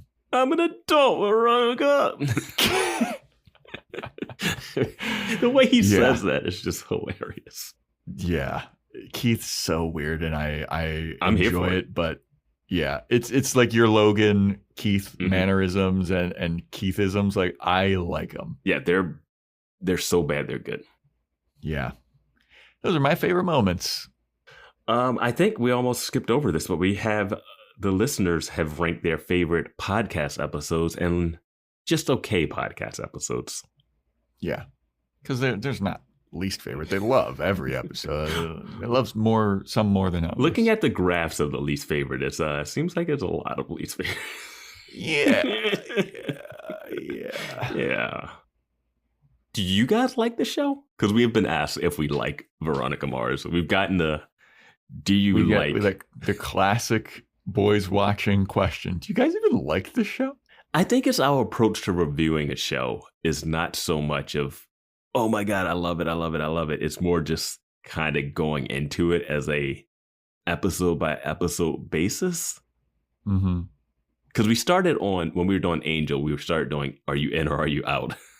Yeah. Yeah. Yeah, I mean, this show, I will say, to answer that question, is that I don't know. I'm kind of in the middle with this show where, like, I will like parts of episodes, but not whole episodes. Yeah, I'm with you. And I can't say I'm definitive, like, oh man, Veronica Mars, love this show. Like, it's definitely not, it doesn't hit the way Buffy hit when we first started watching it. Yeah. I mean, Buffy from the get-go was a lot more fun and funny, I think. Because it was like, that first season was really campy and it was like very Monster of the Week fun. Not usually anyone's favorite season, but it was definitely a tone setter that gets you into what you're doing. And and this is a tone setter, but I don't know what. Oh like, man, the tone. We came in not expecting. You want to know how I lost my virginity? So do I. Like that was like, oh man, what are we doing? But yeah, it gets heavy, gets fast, and it was a lot happening. And I don't think this season for me didn't have a standout episode that just blew me away. Like we love the Angel pilot. You can actually listen to that on the main feed, not just on Patreon. That we released that on the main feed, so you can find it. That pilot, like really, we were like all on board, and we absolutely loved the unaired pilot of Dollhouse. Yes, that's on Patreon. The real pilot of Dollhouse, I didn't believe was the real pilot. Yeah. But this show, I'm still like, I like elements of it, but I'm not fully, it hasn't grabbed me the way some of the other shows have. Yeah. Yeah, I'm very with you. Like I'm kind of like I'm interested in it. I think there's interesting things going on it's definitely I'm glad that we're doing it. It's a fun watch. It's fun to podcast about. Like I love doing the podcast about Veronica Mars. But from a technical standpoint, I don't know, man. Yeah. It's interesting. There's interesting things going on. I like a lot of it, but there's also just a lot that's just like out of left field. Like the Logan Veronica thing. That was weird. I'm just not quite on board. He did so much bad stuff and weird stuff that I wasn't on board when the hookup happened, even though I knew it was coming. And you just have to make that transition a little smoother. But I think they rushed it. It's weird. It feels like they rushed it, but it felt like they kind of needed to get. Yeah, I don't know. It's tricky. because like we always knew when we were doing Buffy that Spike was going to become a love interest. And we were like, how the hell are they going to make this happen? And then when it does happen, we're like, okay, I get it. Yeah, we were very get it. We really did not know how that was going to happen because we were like, it's impossible. There's no way. Yeah. There's no way.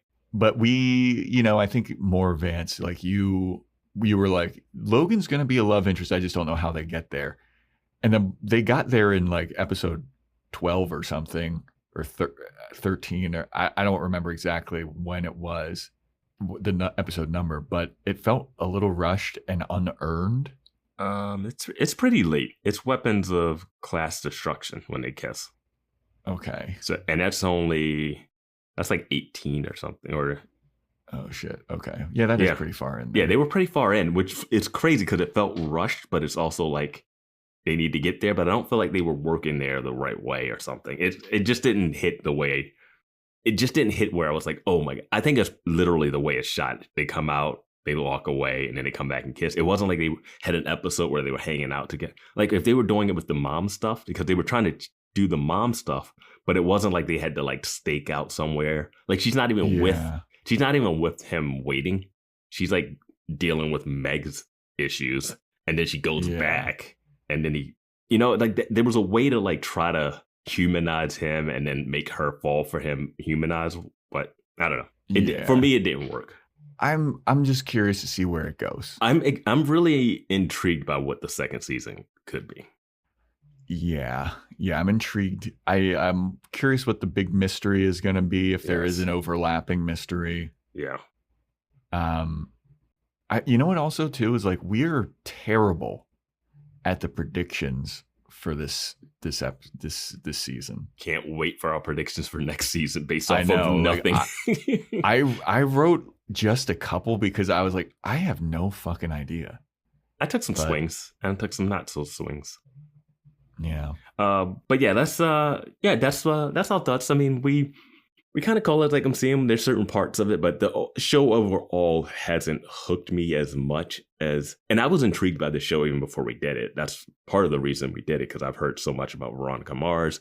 I like Kristen Bell. So yeah. And she's good in it.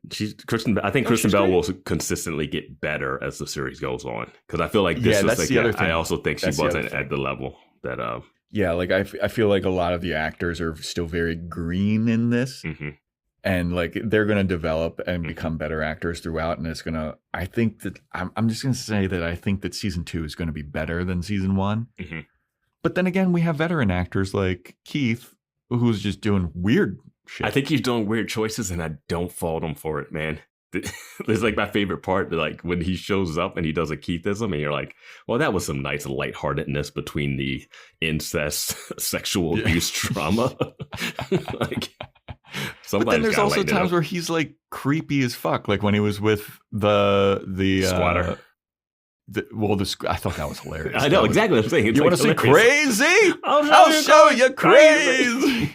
You want to get nuts? I'll show you nuts. I was talking about like when he was with the sex worker lady in Vegas, mm-hmm. and then he just gets that weird smirk on his face, and it's just like, what's gonna happen? What is this? I need to look up and see if he ever played like a serial killer in some like Lifetime movie or something, because he would pull it off great. Yeah, he'd kill it. If he would have killed Lily, it would have been amazing. Oh my God, that would have been if that was the twist. This would be my favorite season of TV. Oh my God, that would have been amazing. Yeah. And if he had done it and he had gotten away and they framed Aaron Eccles for it, and then the ending was that actually we find out that Keith had done it, and I was going into the second season knowing that Veronica's dad is the murderer of her friend, and they framed and they framed her now kind of love interest's dad, who had like psycho tendencies himself, that would be an ending where I'd be like, fuck yeah. Yeah, that would have been awesome. And then the whole season 2 would have been like the tension. You don't even have to write anything different. It could be the same exact stuff, but us watching her interact with her dad will have so much layer of tension and subtext and everything that's being said that we would just be on the edge of our seat every time they interact. Would have been amazing. Yeah.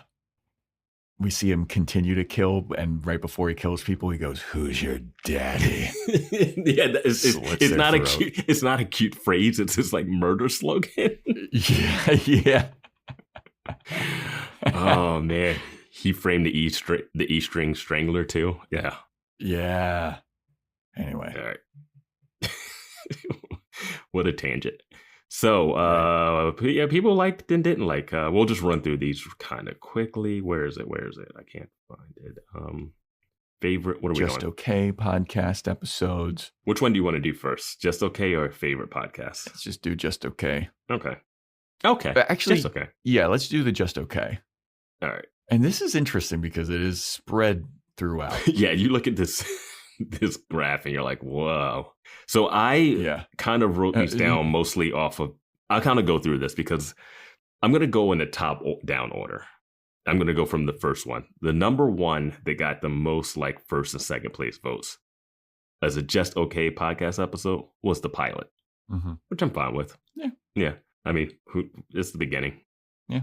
And the number two one is Meet John Smith. And it doesn't have the most overall votes, but it got the most first place votes. Yeah. And so did MAD.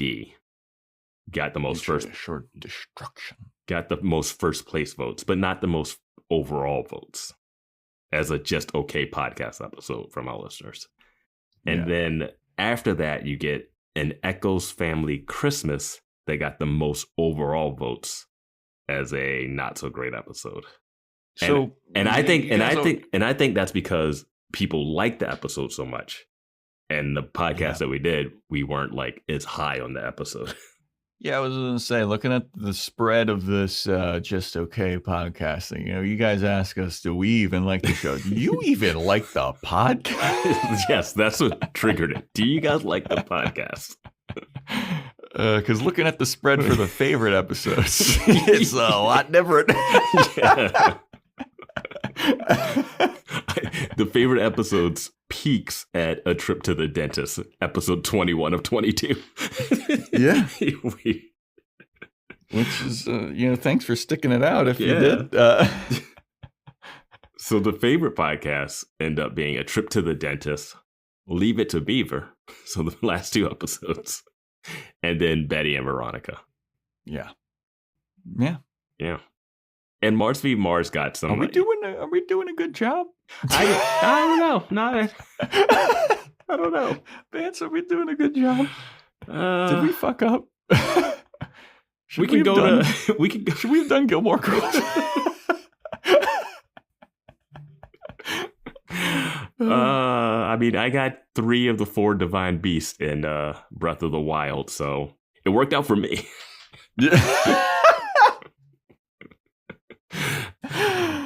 Oh, Jesus. Okay. Let's see what people liked about the podcast actually on the poll. Let's now that I'm feeling bad about myself, let's look at their favorite moments from our podcast. They were just saying Just Okay, Joe, not worst podcast. Just okay. Yeah, it's just okay. Yeah. I love the first favorite podcast moment. It's just Vinny Van Lowe. Yeah. I don't even know what that... like us. Yeah, I don't know what that means. Is it just that we glazed him so hard that we love Vinny Van Lowe so much? Yeah. Another one is just Who's Your Daddy? Yeah, I think there's a couple of Who's Your Daddies in here. The people like the Leo impression. Oh, Leo D'Amato. Someone wrote When I Got Shouted Out. Unfortunately, we don't have the person's name next to whoever it is. So you're not getting a double shout out unless you got shouted out earlier this episode for something else. Joe losing it at Weevil Sleeveless Henley. That was something. Yeah. Brought that back up. Yep. We're not doing quote unquote. Someone likes that. All right. Lots of people like that. Yeah. That's a recurring favorite thing. Yeah. But just to be clear, we're not going to do quote unquote from now on. People really love the Leo impression. People like the Lily had to be taken out, or one person at least. One other sociopath. No, 2 people. 2 people. Yeah, I was going to say that shows up a couple times there, Vance. Troy. Troy, what are you doing here? Yep. The predictions. Oh, did you see? Somebody wrote that they liked that the Lily had to be taken out bit, and then in parentheses wrote, which I agree with. Yeah, I mean, sociopaths find each other. This is a problem with the internet and social media. See, these two people need to be separated and never join forces. You get too many people like that together. Finding out Beaver's name after knowing his brother's name is Dick. Yeah. Anything where Joe does his girl voice. No. People enjoy that. We thought that we were going to be in for fun high school antics. Yeah. Joe singing Elvis. I think I know who wrote that one. I don't even remember doing that. I think that was When did I do that? the Vegas thing. I thought that you were the one singing Elvis. No, you started singing. I started doing a different song, and then I think you did a different one after that. All right. You went to the singing. Yeah, I sing a lot. Singing the theme song. Mm-hmm. A long time ago, we used to be friends. I feel like I sound like that, like the whispery part. Like I actually sound like the guy. Mm-hmm. It's not that hard. I feel like anybody could do that. People like us bringing up the Maryland crab cakes. And people like the bit about you being too big, is Joe big, and the melatonin. Yeah. Yeah. Yeah. I'm happy people enjoy that stuff because I never know how that's going to land. I'm like, oh boy, what are you doing, Joe? And I'm like, we take some swings on here, and I'm like, oh boy, what's going to happen with this? Like, I get like frustrated talking about it. I'm like, Joe, you're being ridiculous. But people enjoy it. Speaking of that kind of stuff, a little follow up from the last episode. We did a poll on people if they thought they could get out of the fridge. What a waste of Discord space. Not really, Vance, because I don't know if you saw the results. It was basically split down the middle. Yes, that means to the waste. Nope. Split down the middle. Split down 53%. So we solved nothing. 53%, though, feel like they could not escape the fridge. Just by the slimmest of margins. Yeah. I mean, that was way closer than I thought it was going to be. I'm not going to lie. You thought it would be more on your side of the argument or different? I thought it would be more on us side of an argument, but this poll was the most divisive, I feel like. Again, going into that episode, not the takeaway I thought we'd have would be, can you lift the fridge off yourself? Meanwhile, we're finding out like who killed Lily, who's related. And it's like, no, fuck all that. Fridge. The debate raged is, can you lift a fridge off of yourself? That was the most discourse in the Discord. People have been posting like trailers for the ads for the season finales and stuff. And I wish it was just like, and Veronica, will she ever be able to get the fridge off of her? We don't know. Tune in tonight to find out. Yeah. Oh, people like the unable to talk, to tell the difference between the white boys and Backup's backup. Yeah. Did Backup grow on you at the end? You know, he wasn't really in the show a lot. Crucial role in the finale. He did, but like he does get paid off. Does get a little payoff at the end. I guess he grew on me. I still think that the original Backup was better. Had the Riz. Did have the Riz. But it was definitely a menace on set, apparently. But you know, some of the best actors are just a nightmare on set. Yeah. Remember that Christian Bale leaked audio? Mm-hmm. Yeah, that was a great one. Yeah. Haven't heard anything bad about him since, though. No, didn't Tom Cruise have a freak out like that too? Yeah, it was like during the COVID stuff where it's like, hey, like let's get this stuff wrapped up. Yeah, so you're we lucky can keep to be working. Yeah, let's like follow the rules so we can keep working because I love making movies and I love putting my life at risk for entertainment. For billions of dollars. For entertainment. Yeah. Good on him, man. Yeah, I mean, Yeah. Well, those are the favorite moments from the listeners. Nice trip down memory lane. Glad you guys like that. Yeah. So what we have left for the podcast is a little rundown of some movie suggestions that you guys think we should do. We're not going to probably go through all of them, but we're going to pick out some and just talk about some of them, and shows that you guys have recommended for Patreon. And then after that, we will give our predictions for season 2. Yep. So looking at these boys watching movie suggestions, This is all over the place, man. there is a lot for Galaxy Quest, which lost out in the poll on Discord. Yep.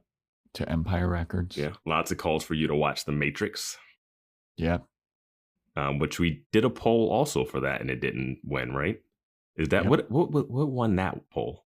Yeah, what did win that poll? Let me see what movies we watched. I mean, it lost by like a pretty wide margin. Yeah. I feel like I remember. Yeah. What did we watch? Was it 500 Days of Summer? Oh, yeah, it was, I think. 500 Days of Summer was the right pick. That was a fun one. Yeah. So, Friday the 13th, 2009, starring Dick Casablancas. Yeah, I don't think that's going to make the cut. We got some Twilight people. They're still banging on about Twilight. Yeah. Twilight has been something that we've talked about. We've discussed. This person said the Twilight Saga, because at first people were just like, do the first one. Let's see what you guys do. Knowing that we're kind of completionists from. Yeah. Remember when people were like, are you guys going to finish Buffy? Are you guys, now it's like, are you guys going to do the Veronica Mars movies? We're like, we haven't even finished season 1 yet, people. Yeah. I mean, we got a couple votes for the new I Know What You Did Last Summer that's coming out over the summer. I That feel might like be a fun thing. Yeah, I feel like there's no reason not to do that. Yeah. When in Rome made a pop up on this list. That was in the poll. It did not win. Yeah. Ghost World got mentioned. Yeah, I don't know what that is. I know it. I think Scarlett Johansson's in that. Huh. Sisterhood of the Traveling Pants 2. We'll have to hit up Buffy the Gilmore Slayer, see if they want to do that. Yeah. People seem that we got a listener from that. Someone found us from that combo. A whole one listener. Nice. Yeah. That's all we want, Joe. One that we know of. So Yes. I'm just joking. Yeah. If you came from that, we appreciate no it. shade thrown. We had a lot of fun doing that episode. If you guys haven't listened to it, it's on the main feed. And then check out Buffy the Gilmore Slayer, because they're coming close to finishing Veronica Mars. So and they're super fun. They're that was great. a really fun podcast. That was a lot of fun. Fern Gully, that's hilarious. Can't hardly wait. Made another reference here. We got some good options coming on here. Yeah. Army of Darkness too, because we did Evil Dead 2. Yeah. Those movies are tricky because we normally do those during, spooky season. Yeah. Spooky season only comes around once a year.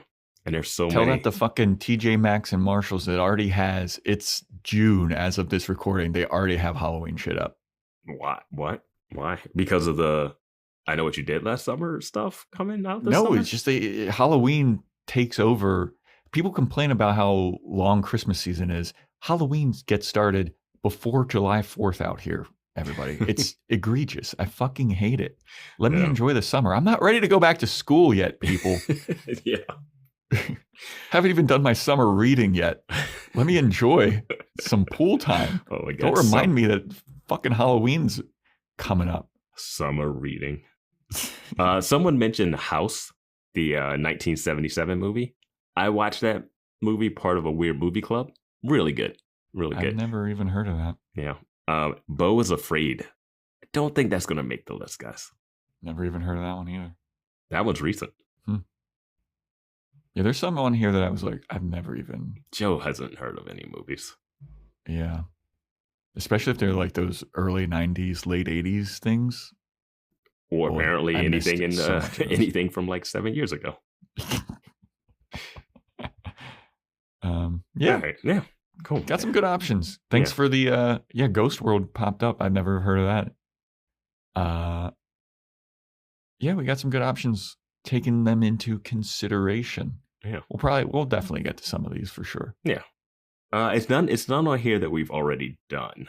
That's what I was looking. Yeah. Wait, I Know What You Did Last Summer or The Grudge. We did do the original I Know What You Did Last Summer, and that is on the main feed. Someone did write that. So if you don't know that. I think they're probably referring to the new one that's coming out. Well, someone said once it's out. Yeah. Someone says the new one, and then there's someone that just wrote I Know What You Did Last Summer or The Grudge. So maybe that person. If you're talking, if you're talking about the original, that's on the main feed. Yeah. Hell yeah. But still join the Patreon to listen to it. Listen to it in its natural, in its original form. Yeah. the paid form. everything sounds better when you pay for it. All right. So the Patreon series suggestions, because we don't know what we're gonna do after Dollhouse. Yeah. We don't really know. We really are. We're discussing what we might do, but we have no clue, and we are on episode 8 of 13. We got a couple iZombies references. Mm-hmm. That's where I found out that it was a show by Rob Thomas. We got the OC, the 100, Roswell, Dawson's Creek. Oh, Dawson's Creek might be good. Oh my God. Have you seen Dawson's Creek? No. Yeah, me neither. But do I want to watch Dawson's Creek? I mean, people, yeah. Yeah. Jessica Jones, Jessica Jones, Twin Peaks, and Friday Night Lights. Interesting. Huh. Rewatch Buffy or True Blood. True Blood's getting a lot of stuff. Yeah, we got some Vampire Diaries as well. Someone wrote The Woman in the House Across the Street. That Kristen Bell Netflix show. Famously love. Yep, I've seen it twice. Somebody wrote Happy Endings, which I've actually seen. I've seen parts of Happy Endings. I'm not as big of a fan as people are of that show. I liked it. I feel like it's got a very similar vibe. It's got a culty vibe to it, yeah. Why? Because they have Damon Wayans Jr. crossing over from it? No, he's the reason. Happy Endings is the reason we got the Winston yeah, that's the reason, because he was in the original pilot, but then Happy Endings got picked up, so he ended up going to Happy Endings, and that's how we ended up getting what's his name in New Girl, which I think is so good for New Girl, because I like his vibe with the mixture as opposed to when Coach is there. And I think that that's one of those like sliding doors too. Yeah.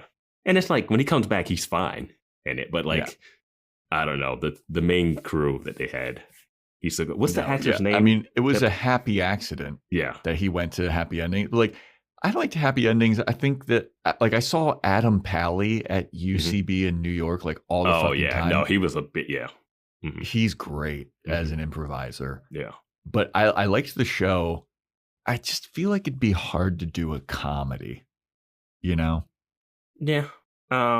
Orphan Black is one that's on here too. I started that show, but never really got into it. I think you would hate the look of it. Freaks and Geeks got a couple on here. Yeah. There's a lot of Roswell, a lot of Friday Night Lights. We got some Pretty Little Liars too. Pretty Little Liars. Once Upon a Time. Dynasty, the 2010s reboot. I've seen bits and pieces of it because my wife was watching it. Yeah. Oh, I think. Of course, in the movies, we got the obligatory Gilmore Girls on here too. In the movies list, there was one. Don't Tell Mom the Babysitter's Dead, which is my wife's like one of her favorite movies. Yeah, I think there's some good options on here. To be honest with you. Someone has Severance, Westworld, and Twin Peaks. I think if I watched Twin Peaks, I would lose my fucking mind. You would go crazy. I like Twin Peaks. I saw it fairly recently, within years. But it's you would have a time with Twin Peaks though, man, because it is a murder mystery that's so interesting. I think you would kind of end up liking it, but hating some of it. But I think overall you would like it. So as a photographer, I've had a lot of people request, like, I'm trying to do like a Twin Peaksy type thing. And I went to this one studio that has like a Twin Peaks type room. But with like red that curtains red and one? a checkerboard. Yeah. It's a minor part of the show. I don't think that's like not the whole show. It's like a part of the show, but it's not like, it's one of the iconic parts of the show, but it's not the thing when you watch the show. That's the biggest part. I know that it's like supposed to be like really surreal and weird too. I just like the dynamic of Lachlan, the cop, the Kyle MacLachlan as the cop. Yeah. He's He's the mayor. He's the mayor from Portlandia. Portlandia, yeah. He's great in it. He's so good in it. Yeah, I mean that's you would if we did Twin Peaks, that's when you'd really hear how dumb I am. Like Joe, I'd be like, what's going on here? Joe. No, people know that I'm dumb. People know that I'm dumb, but like, if we know you didn't do any summer reading. If when you throw me into something like Twin Peaks like that, I feel like What are you talking about? You did the Buffy episode, the Restless episode, and you were doing all the psycho dream analyzation from you took Psych 101 for a minute. Yeah, I did. I was a social psychology double major. Yeah, I don't know, man. I don't know. I think that'd be an interesting one. My thing is, I don't know how many people will be tuning into the Patreon for Twin Peaks. Yeah, I don't know either. And Gossip Girl is on this list too. We were thinking about doing that one after Girls. Yeah. Instead of Buffy, because it would be the boys watching Gossip Girl. Yeah. And it would have like went along with our like little punny type name. Mm-hmm. But yeah, thanks for the suggestions. These are definitely we got a lot of stuff in our wheelhouse here. Yeah, we'll take these into consideration. We'll do a March Madness type type bracket. Yeah. That'd be sick to actually do though. Yeah, hey, someone wants to turn this into a bracket from what they heard. We're all about it. Yeah. But no guarantee that whoever wins the bracket gets watched. I love Vance's little asterisks at the end. Yeah. No guarantee. It's not legally binding. Yeah, because we got Twin Peaks on here twice, actually. But if Dark Angel wins. Dark Angel is kind of on par, I feel like, from what I know, with Dollhouse. I feel like it's hot girl leather. Yeah, I mean, if you're talking about that, like Alias should be on there with Jennifer Garner. Yeah, Alias was not getting I have not seen Alias recommended ever. I remember watching Alias when it was on and like digging it, but I don't remember a single thing about it aside from Jennifer Garner. I just know the commercials. I don't know anything about the show. I don't know anything. I mean, Alias is basically Dollhouse, if you think about it, because she's like going on different missions under a different alias. Okay. I don't know if they did any mind wiping type shit in Alias. I'm reading Dark Angel with Jessica Alba, a genetically enhanced superhuman prototype, Max, who as a child escaped from a covert government military facility along with 11 others, trained to be super soldiers, now joins forces with an idealistic cyber journalists to battle corruption in post-apocalypse America. Oh, so this is a sequel to Dollhouse. Yeah. And the poster's just like, all right, there's Jessica Alba standing in a room. Fair enough. With the straps almost falling off her shoulders. Oh, hell yeah. All right, we're watching that. All right. Shall we do some season 2 predictions for Veronica Mars? Yes, let's do it. Okay. You want to run through yours? I have a lot. I don't have a lot. I want to caveat and say that Tofu Lover made another prediction of what's to come in this next season. I'm not going to say it here, but Tofu Lover, I saw Discord. I saw what you were saying, and I kind of think that might be it because it's set up pretty well for that. You know, it's a little. It's like not the full season, but something that will be revealed in season 2, and I think they might be right about it. All right.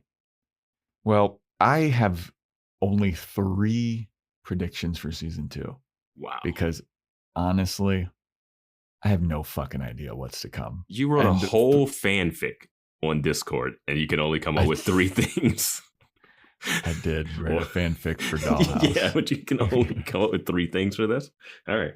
I mean, I just am going off the track record of me being so bad at the predictions for this. If you make more predictions, you have more chance of being right.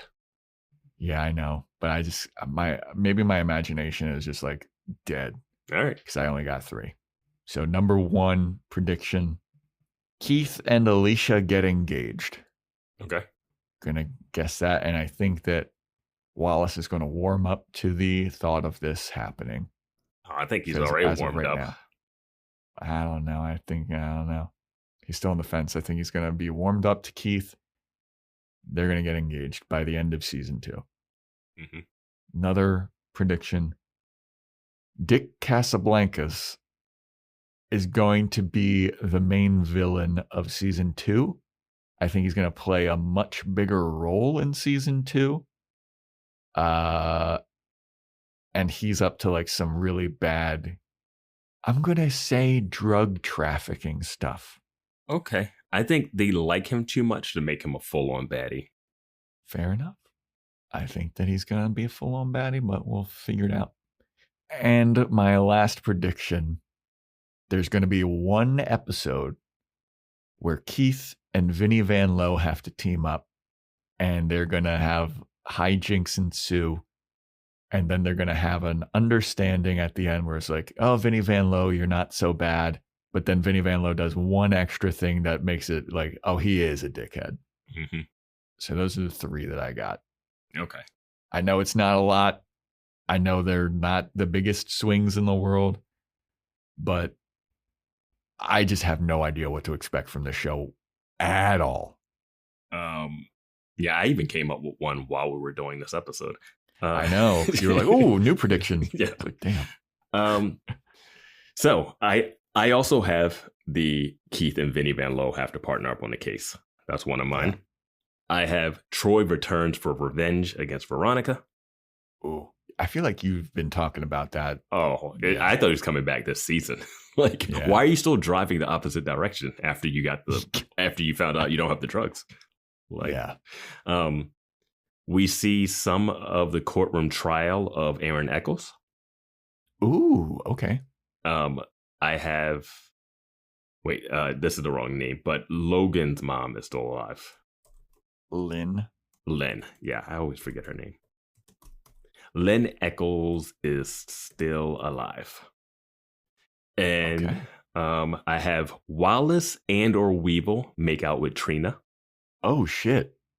Oh, wow. Oh, if Weevil does it. Oh, yeah. Okay.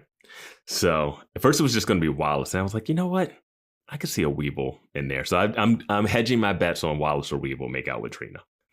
I think of the 2 of those, Weevil's the more likely because they both don't like Logan. I think Wallace is more likely to make out with Trina. I think Weevil's more likely to sleep with Trina. Okay. All right. The vice principal is framed for a crime, and Veronica proves his innocence. Oh, I like that. Surprise, Logan applied to a local college so he could stay close to Veronica. We get that at the end. Cute. Classic, everyone never leaves town to go to college because it's a TV show. Is Logan smart? Do we know if Logan's smart? They'll make him. He gets the sympathy of being a celebrity whose dad was abusive. I don't know. Fair. His mom is quote unquote dead. I'm sure if he was going to college, it would definitely not be Neptune U. Mac faces off against a Mr. Robot level computer hacker. Oh, fuck. Yeah, like that. Sheriff Lamb gets shot but lives. Oh, wow. All right. And the one I came up with while we were doing this, Wallace's dad comes back and causes drama. Oh, fuck, dude. Damn, those are good. That's how you do predictions, man. Yeah, you're good, man. That's how you do predictions. Yeah, those are good ones. Yeah. We'll see if any of them pay off, though. Speaking of predictions. Oh, yeah. We got to do our prediction for season 2, episode 1. which we will cover next week. And it is titled Normal is the Watchword. Ugh. Ugh, I don't like that title at all. Yeah, Is I don't the either. watchword? Like, normal is the watchword. Is watchword one word? Yes, it is. Really? Yeah. I've never... What? Yeah. Watchword. A word or phrase expressing a person or group's core aim or belief. I've never heard that. I've never seen that. I've never heard it. Yeah. The archaic meaning is a military password. Oh my God, is the initiative coming to Neptune? I was going to say Xander comes back with his military guy knowledge. Riley shows up? Yeah, Riley shows up. There's a demon in Neptune. He could be in the show, right? Yeah. The actor could be in the show. Riley could be, yeah. Yeah. Oh man. Normal is the... Okay, this is... I don't have the specifics, but I think this will just be like everything is going fine at school or senior year. I mean, it's just going to be like a season beginning episode where everything goes kind of normal and then at the end it just falls apart completely. But I don't have a specific of what that could be. I don't know what goes wrong. I'm going to predict that Veronica has to infiltrate some kind of military base. She uses Mac to hack into the computer system. Good Lord, they coming out strong. Like, how was your summer? Matt, can I borrow you for some light treason? Some light treason? Yep. And they're gonna ask, like, what's the watchword or whatever, and Veronica's gonna say normal.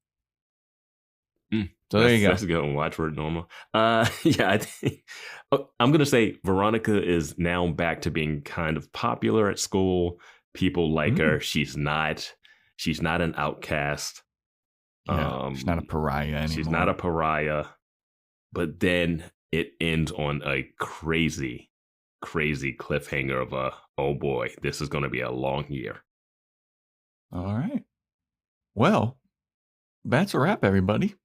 Thanks for listening to our season 1 recap. And let us know your thoughts. Hop on Discord, join our Patreon, patreon.com/boyswatchingbuffy. Instagram, @boyswatchingbuffy. TikTok, @boyswatchingbuffy. boyswatchingbuffy@gmail.com. And stay tuned next time for when we talk about normal is the new watchword.